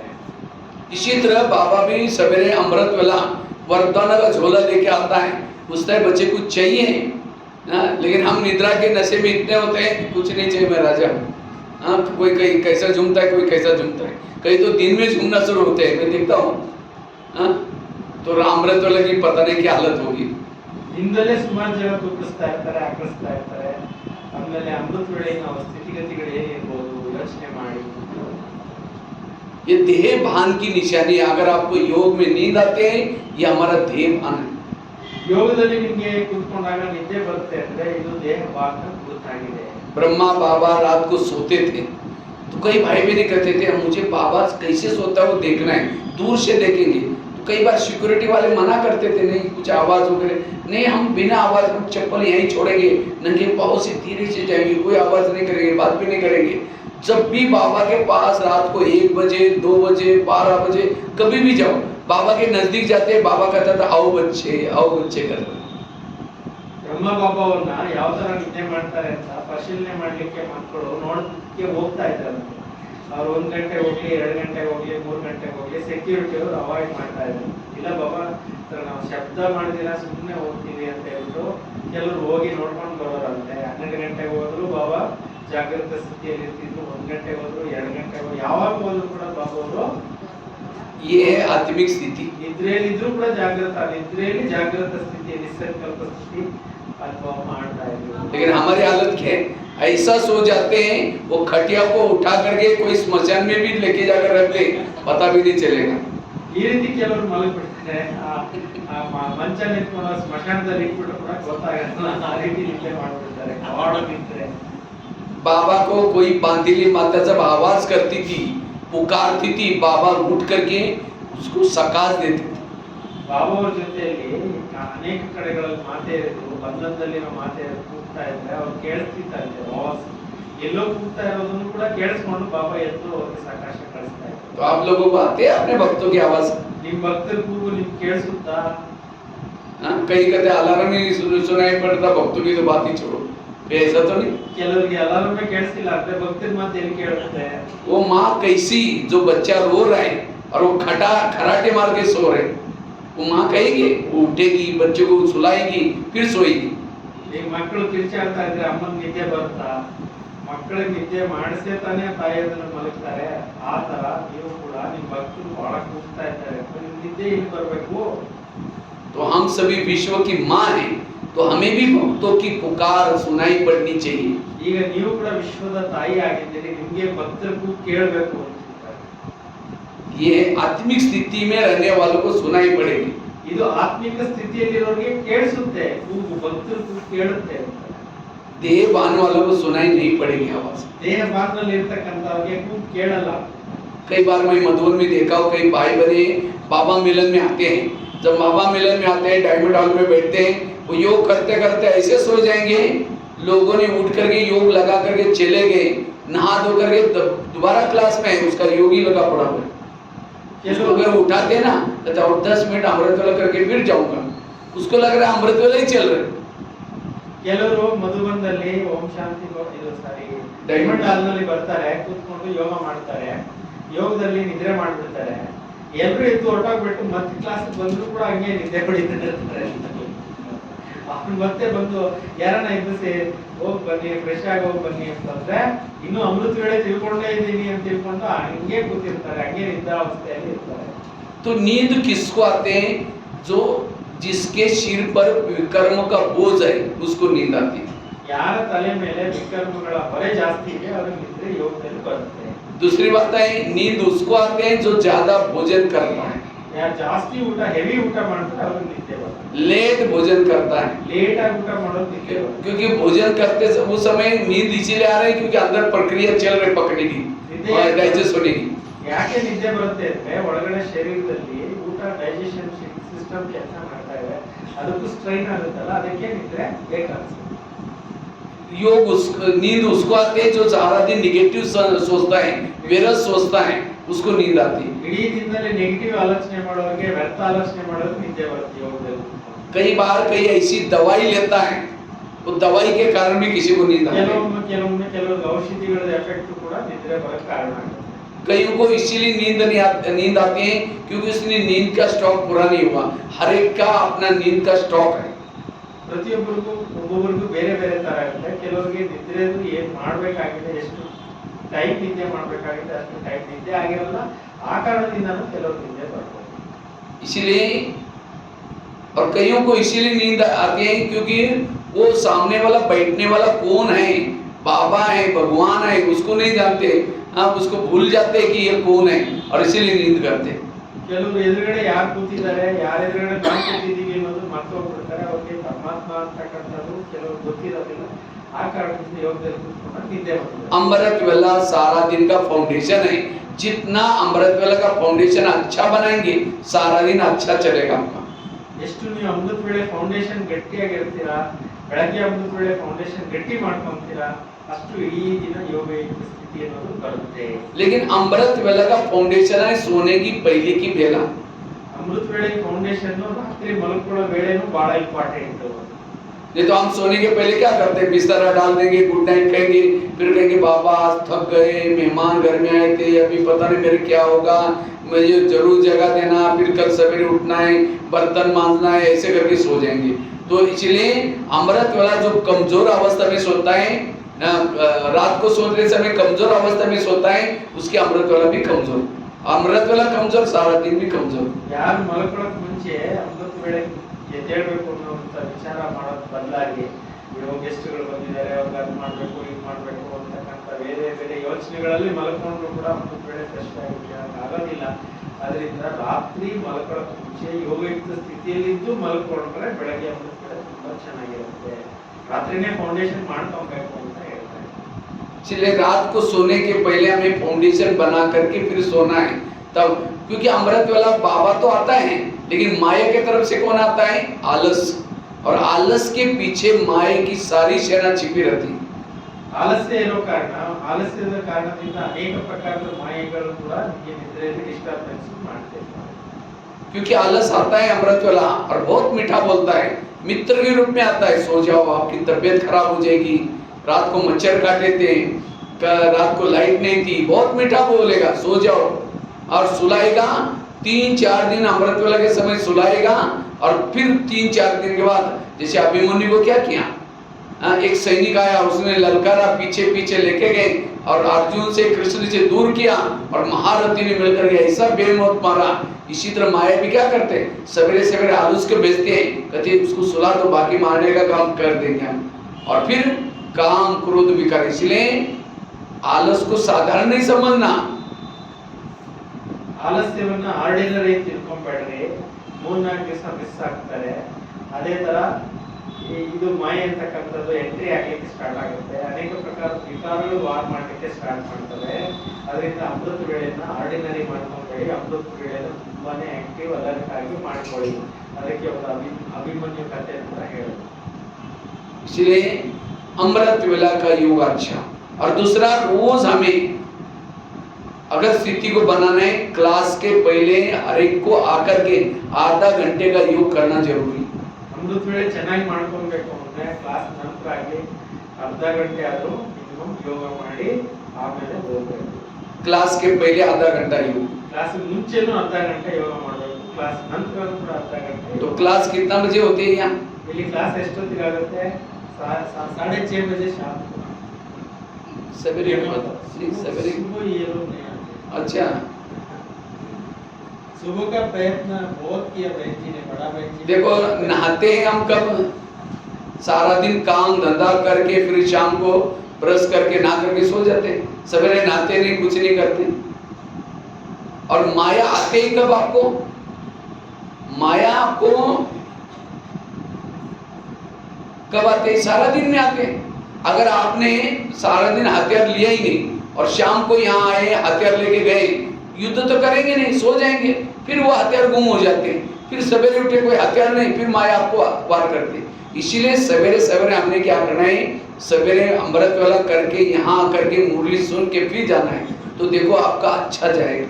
ಎಲ್ಲರೂ ಕೋಲಾರ ಸ್ಟೂಡೆಂಟ್ಸ್ ಕಿವಿ ಓಪನ್ ಮಾಡ್ಕೊಂಡು ಈ ಪಾಯಿಂಟ್ ಕೇಳಿ. ಅಕ್ಕ ಅವರು ತುಂಬಾ ಪ್ರಯತ್ನ ಮಾಡಿದ್ದಾರೆ ನಿಮ್ಮನ್ನೆಲ್ಲ ಬೆಳಗ್ಗೆ ಕರೆಸ್ಕೊಳ್ಳೋದಕ್ಕೋಸ್ಕರ. ಶತ ಪ್ರಯತ್ನ ಮಾಡಿ ಅವರು ಅವೆಕ್ಟ್ ಆಗಿ ಹೊರಟುಬಿಟ್ರು. ಈಗ ಇರುವಂತವನ್ನ ಆದ್ರೂ ಕೂಡ ಬೆಳಗ್ಗೆ ಉಪಯೋಗಿಸ್ಕೊಂಡು ಬೆಳಗ್ಗೆ ಕ್ಲಾಸಿಗೆ ಬನ್ನಿ. अगर अमृत भाई जी आप बहुत अच्छा बात बता रहे हैं, कोलार सेंटर के लिए वरदान है था, आप इनको पक्का कर दीजिए। नहीं जरूर आप एक नहीं तो चलो कम से कम आप 6 महीने का ट्राई करके देखो, और देखो आपको फिर दोबारा शाम की मुरली कभी सुनने का दिल ही नहीं करेगा। क्योंकि सवेरे ना बिना नहा करके आप ब्रश नहीं किया, कुछ नहीं किया, और सारा दिन खाओ पियो, कैसे गंदा लगेगा, और फिर बाद में शाम को नहा के सो जाओ। इसी तरह ये हम शरीर का स्नान तो सवेरे करते हैं, तो आत्मा का स्नान वो कब कर रहे हैं?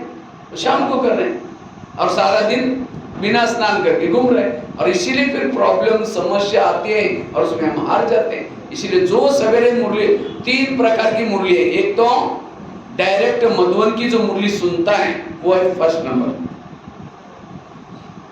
ಇಂಪಾರ್ಟೆಂಟ್ ಪಾಯಿಂಟ್ ಹೇಳಿದ್ರೆ ಅವಾಗಲೇ ಆ ಪಾಯಿಂಟ್ ಹೇಳ್ತೀನಿ. ನೀವು ರಾತ್ರಿ ಮುರಳಿ ಕೇಳ್ಕೊಂಡು ಹೋಗ್ತೀರಾ, ಮಲಗಿ ಬಿಡ್ತೀರಾ, ಪಾಯಿಂಟ್ಸ್ ಎಲ್ಲ ಮರ್ತು ಹೋಗುತ್ತೆ. ಮಾರನೇ ದಿವಸ ನಾಳೆ ಸಾಯಂಕಾಲ ಬರ್ತಿರಲ್ಲ, ಸೊ ಅಷ್ಟರೊಳಗಡೆ ಏನು ಯುದ್ಧ ನಡೆಯುತ್ತೆ ಅದರಲ್ಲಿ ನೀವು ಸೋಲೋ ಹೋಗುವಂತ ಚಾನ್ಸಸ್ ಇರುತ್ತೆ. ಅದಕ್ಕೆ ಅಮೃತ ವೇಳೆ ಆದ್ಮೇಲೆ ನೀವು ಮುರಳಿ ಬಂದು ಮುರಳಿ ಕೇಳ್ಕೊಂಡು ಹೋಗಿ, ಇದರಿಂದ ನಿಮ್ಮ ಸ್ಥಿತಿ ಇಡೀ ದಿನದಲ್ಲಿ ಮಾಯಾಜಿತರಾಗಲಿಕ್ಕೆ ಸಾಕಷ್ಟು ಅಸ್ತ್ರಶಸ್ತ್ರಗಳು ಸಿಗುತ್ತೆ.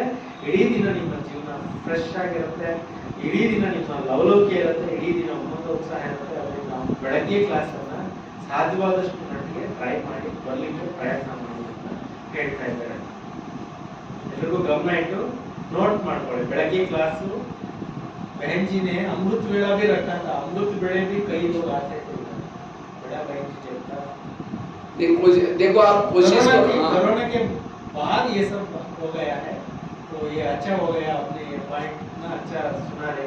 नहीं प्रैक्टिकल है। हमने तो देखो ये मधुबन में जो डायरेक्ट सुनता फर्स्ट नंबर है, और उसके बाद फिर नहा धो करके अमृत वेला के बाद जो मुरली सुनता है संगठन में सेंटर पर वो है सेकंड नंबर।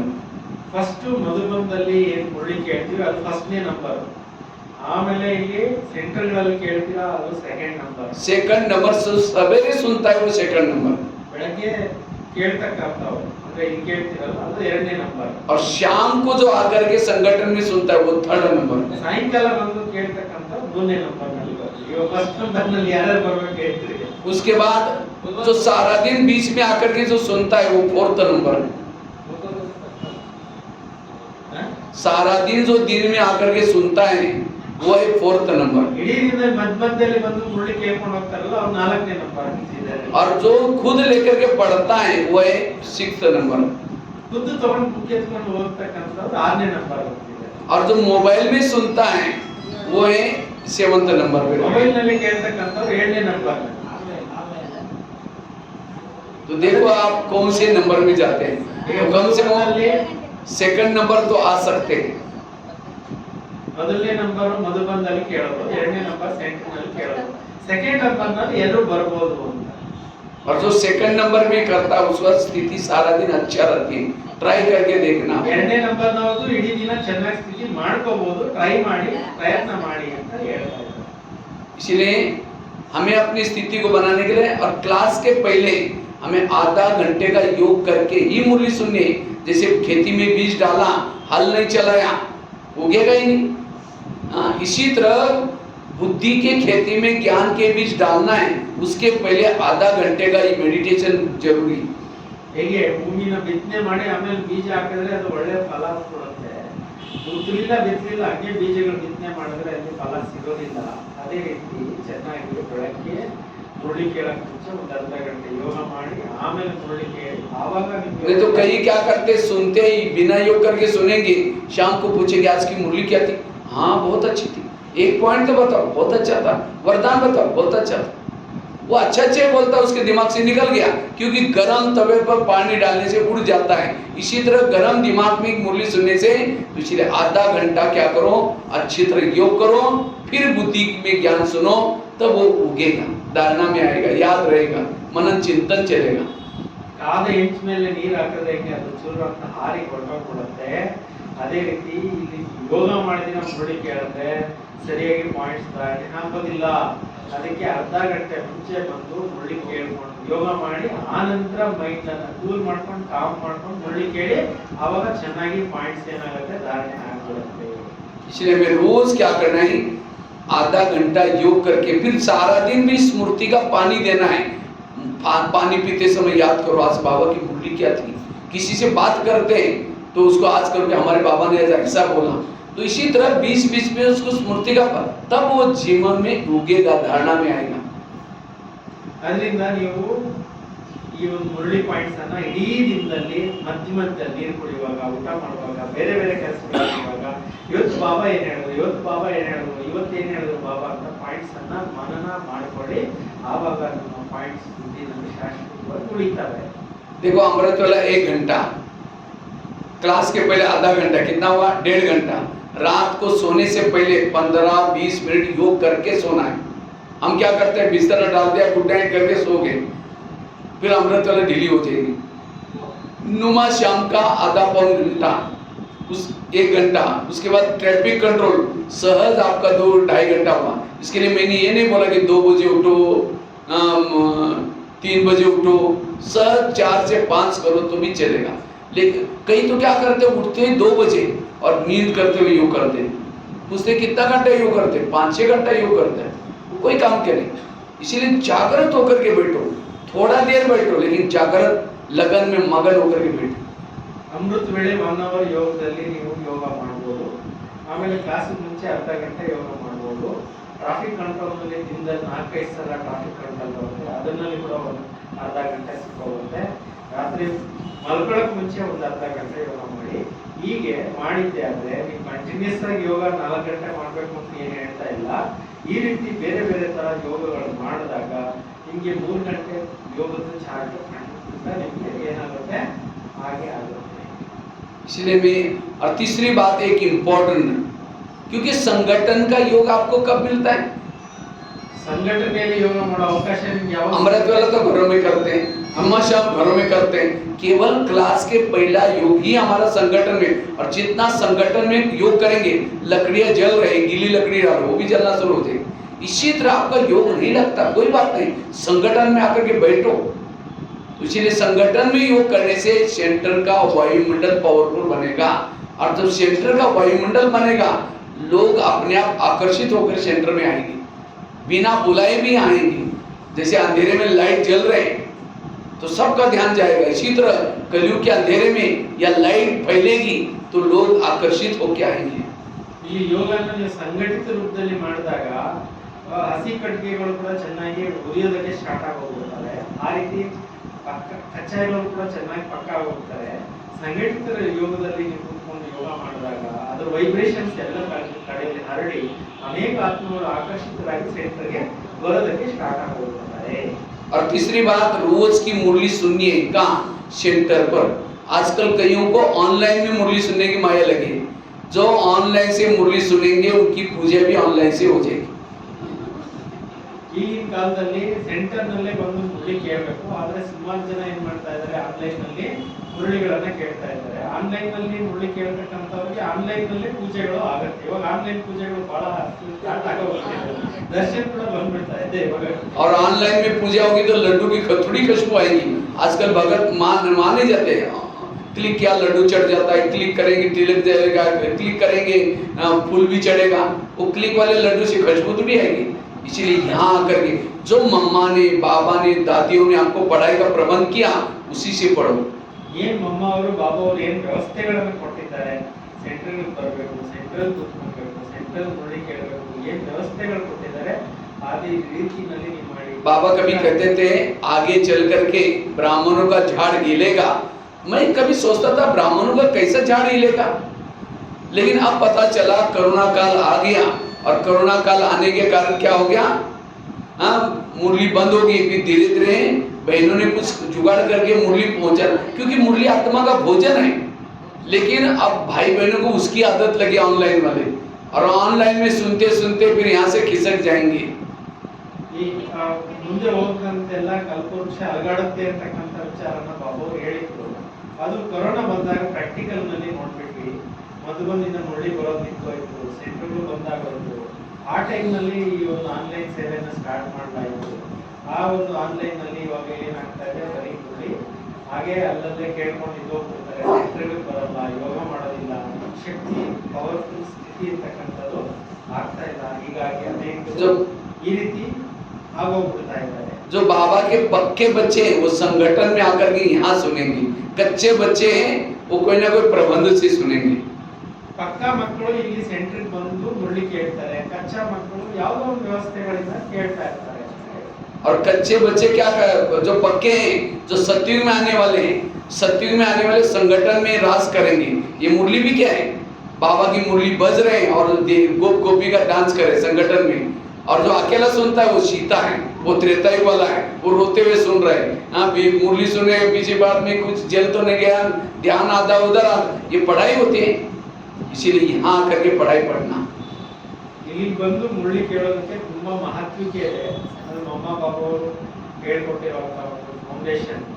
ಇಲ್ಲಿ ಬಂದು ಮುರಳಿ ಕೇಳೋದಕ್ಕೆ ಸತ್ಯುಗದಲ್ಲಿ ಬರ್ತೀರಾ, ಸೂರ್ಯವಂಶದಲ್ಲಿ ಹೋಗ್ತೀರಾ, ಅಲ್ಲಿ ಬೇರೆ ಬೇರೆ ವ್ಯವಸ್ಥೆಗಳಿಂದ ಕೇಳ್ತಕ್ಕಂಥವ್ರಿಗೆ ಬೇರೆ ಬೇರೆ ತರ ರೀತಿಗಳು ಆಗುತ್ತೆ।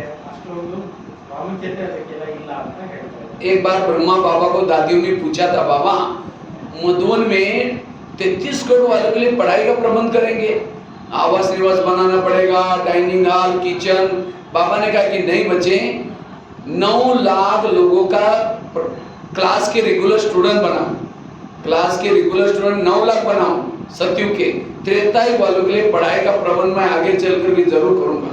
और आप बाबा ने 4-5 साल से क्या किया, ये piece of mind Murli, Facebook, WhatsApp ये सब चालू किया, किसके लिए, 33 करोड़ के लिए। तो आपको 33 करोड़ में आना है या 9 लाख में आना है? ದಾದಿಯವ್ರನ್ನ ಒಂದ್ಸಲ ಬಾಬಾವ್ರನ್ನ ಒಂದ್ಸಲ ದಾದಿಯವ್ರು ಕೇಳಿದ್ರು, ಇಲ್ಲಿ 33 ಕೋಟಿ ದೇವತೆಗಳು ಬರಬೇಕು ಅಂತಂದ್ರೆ ಅಷ್ಟು ವ್ಯವಸ್ಥೆಗಳು ಮಾಡಬೇಕು, ಅಷ್ಟು ರೂಮ್ಗಳು, ಅಷ್ಟು ಅಕಾಮಿಡೇಷನ್ ಮಾಡಬೇಕು, ಅಷ್ಟೆಲ್ಲ ಮಾಡ್ಬೇಕಾಗುತ್ತೆ, ಏನ್ ಮಾಡಿ ಬಾಬಾ ಅಂತ ಕೇಳಿದ್ದಕ್ಕೆ ಬಾಬಾ ಹೇಳೋದಂತೆ, ಈ 9 ಲಕ್ಷಕ್ಕಷ್ಟೇ ಇಲ್ಲಿ ವ್ಯವಸ್ಥೆಗಳು ಬೇಕಾಗುತ್ತೆ, ಬಾಕಿ 33 ಕೋಟಿ ದೇವತೆಗಳು ಬೇರೆ ಬೇರೆ ತರ ವ್ಯವಸ್ಥೆಗಳಾಗುತ್ತೆ ಅಂತ ಹೇಳಿದ್ರು। ಅದು ಇವತ್ತು ನೀವು ಪ್ರಾಕ್ಟಿಕಲ್ ನಲ್ಲಿ ನೋಡ್ತಾ ಇದ್ದೀರಿ, ಎಲ್ಲೆಲ್ಲಿ ಆನ್ಲೈನ್ ಇಂದ, ಫೇಸ್ಬುಕ್ ಇಂದ, ಇಂಟರ್ನೆಟ್ ಇಂದ ವೆರೈಟಿ ರೂಪಗಳಿಂದ ಮುರಳಿಗಳನ್ನ ಕೇಳ್ತಾ ಇದ್ದಾರೆ, ಯೋಗ ಮಾಡ್ತಾ ಇದ್ದಾರೆ, ವೆರೈಟಿ ದೇವತೆಗಳು ತಯಾರಾಗ್ತಾ ಇದ್ದಾರೆ। ಒಟ್ಟು 33 ಕೋಟಿ ಕಂಪ್ಲೀಟ್ ಆಗ್ಲಿಕ್ಕೋಸ್ಕರ 3-4 ವರ್ಷಗಳಿಂದ ಈ ತರದ ಸೇವೆಗಳು ಕೂಡ ನಡೀತಾ ಇದೆ ಅಂತ ಹೇಳಿದ್ರು। इसलिए हमें संगठन वो भी भले सुनो, उसके लिए मना नहीं है।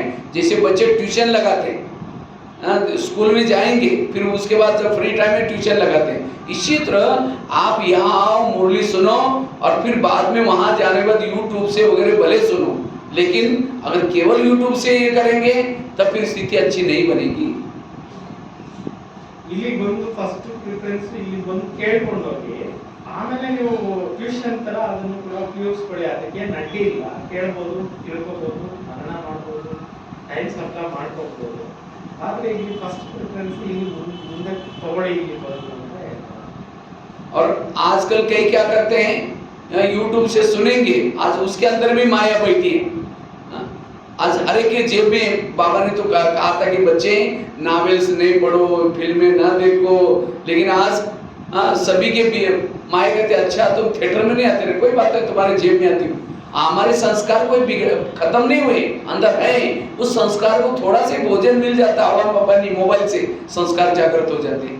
इसीलिए इन साधनों से बचे रहो। अपनी सवेरे स्थिति बनाने तक मोबाइल चालू भी नहीं करो, अमृत वेला करो, क्लास के पहले योग करो, उसके बाद मुरली सुन के स्थिति बनाओ, फिर बाद में मोबाइल यूज करो। वो मोबाइल आपको गलत चीजों में नहीं लेके जाएगा। ಈಗಿನ ಕಾಲದಲ್ಲಿ ಮಾಯೆ ಅಂತಕ್ಕಂಥದ್ದು ವೆರೈಟಿ ರೂಪಗಳನ್ನ ತಾಳಿ ಬರ್ತಾ ಇದೆ, ಅದರಿಂದ ಮೊಬೈಲ್ ಮೇಲೆ ತುಂಬಾ ಜಾಸ್ತಿ ಹೋಗೋಕೆ ಹೋಗ್ಬೇಡಿ, ಆನ್ಲೈನ್ ಅಲ್ಲಿ ಕೇಳಬೇಡಿ ಅಂತ ಹೇಳ್ತಾ ಇಲ್ಲ, ಕೇಳಿ ಟ್ಯೂಷನ್ ತರ। ಬಟ್ ಈ ಹಳೆ ಸಂಸ್ಕಾರಗಳು ಕೂಡ ಯೂಟ್ಯೂಬ್ ನಲ್ಲಿ ಬೇರೆ ಬೇರೆ ತರ ಮಾಯೆಗಳು ವಿವಿಧ ರೂಪಗಳಾಗಿ ತಾಳಿ ಬರ್ತಾ ಇದೆ, ಅದರಲ್ಲಿ ನೀವು ವಶ ಆಗುವಂತ ಚಾನ್ಸಸ್ ಇರುತ್ತೆ। ಅದಕ್ಕೆ ಬೆಳಗ್ಗೆ ಹಬ್ಬದ ಯೋಗ ಚೆನ್ನಾಗಿ ಸ್ಥಿತಿ ರೂಪಿಸ್ಕೊಂಡು ಆಮೇಲೆ ಬೇಕಂದ್ರೆ ಉಪಯೋಗಿಸ್ಬೇಡಿ ಅಂತ ನಾವು ಹೇಳ್ತಾ ಇಲ್ಲ ಅನ್ನೋದನ್ನ, ಅವಾಗ ನಿಮ್ಗೆ ಯಾವುದೇ ಪ್ರಭಾವಗಳು ಏನು ನಿಮ್ಮ ಮೇಲೆ ಬೀಳೋಕ್ ಸಾಧ್ಯ ಇಲ್ಲ। ಯಾಕೆಂದ್ರೆ ಹಳೆ ಸಂಸ್ಕಾರ ಇರುತ್ತಲ್ಲ, ಅದು ಯಾವ ರೂಪ ತಾಳಿ ಬಂದು ಎಲ್ಲಿ ಹೇಳ್ಕೊಂಡು ಹೋಗೋದು ಹೇಳಿ ಸಾಧ್ಯತೆಗಳಿಲ್ಲ ಅಂತ ಹೇಳ್ತಾ ಇದ್ದಾರೆ। और आजकल YouTube में भी ऐसे ऐसी क्लासेस हैं, YouTube में भी वही सुनो, जैसे बच्चे ट्यूशन कौन सा लगाते हैं, जो सब्जेक्ट कच्चा है उसका ट्यूशन लगाते हैं, ऐसे नहीं कि कोई, इसी तरह उसमें से वही सुनो जो आपके टॉपिक, जो विषय कमजोर है। नहीं तो आजकल कई क्या करते हैं, कोई भी किसी की भी क्लासेस सुनते हैं, आजकल YouTube में भी उल्टी सुल्टी मत देने वाले भी घुसे हुए। मुश्किल से बाबा मिला है आपको 5000 साल के बाद, अगर फिर आप कहीं भटक जाएंगे तो सारा वर्षा गंवा देंगे। इसलिए जो मधुबन में बाकायदे मधुबन में क्लासेस चलते हैं, मधुबन वाले करते हैं, उसी का ही सुनो, इधर उधर का नहीं सुनो, अन्यथा भटक जाएंगे, संशय बुद्धि बन जाएंगे। कई बाबा के बच्चे ऐसे भटक रहे। ಈಗ ಮಧುಬಂದಿಂದ ಏನು ನಿಮಿತ್ತ ಮಾಡಿದ್ದಾರೆ, ಅವ್ರಿಗೆ ಕಡೆಯಿಂದ ಏನು ಬರ್ತಾ ಇದೆ ಅದನ್ನೇ ಕೇಳಿ, ಬೇರೆ ಬೇರೆ ಎಷ್ಟೋ ಮಾಯೆಗಳ ರೂಪ ತಾಳಿ ಸಂಶಯ ಬುದ್ಧಿ ಮಾಡಲಿಕ್ಕೆ ಬೇರೆ ಬೇರೆ ತರದ್ದೆಲ್ಲನೂ ಕೂಡ ಮಾಯಾವಿ ಮಾತುಗಳು ಹೇಳ್ತಕ್ಕಂಥದ್ದು ಬೇಕಾದಷ್ಟು ಜನ ಇರ್ತಾರೆ, ಅವ್ರದೆಲ್ಲ ಕೆಳಕ್ಕೆ ಹೋಗ್ಬೇಡ್ರಿ। इसलिए हमें ये 3 चीजें जरूर करनी है। इससे हमारी स्थिति, एक एकलव्य था, बिल गुरु द्रोणाचार्य के पास गया, कहता है मुझे नंबर 1 चाहिए, मैं अर्जुन से होशियार हूँ। तो कहा कि तुम्हारा गुरु कौन है? कहता अभी मेरे गुरु है। कहा कि तुम मेरे पास कभी आए नहीं, चलो मैं दिखाता हूँ। जंगल में लेके गए, पुतला बनाया था द्रोणाचार्य का, कहते देखो आप मेरे गुरु हैं। तो भी उसको नंबर 1 नहीं दिया। नंबर 1 किसको दिया? अर्जुन को, क्यों? सामने सीखा था।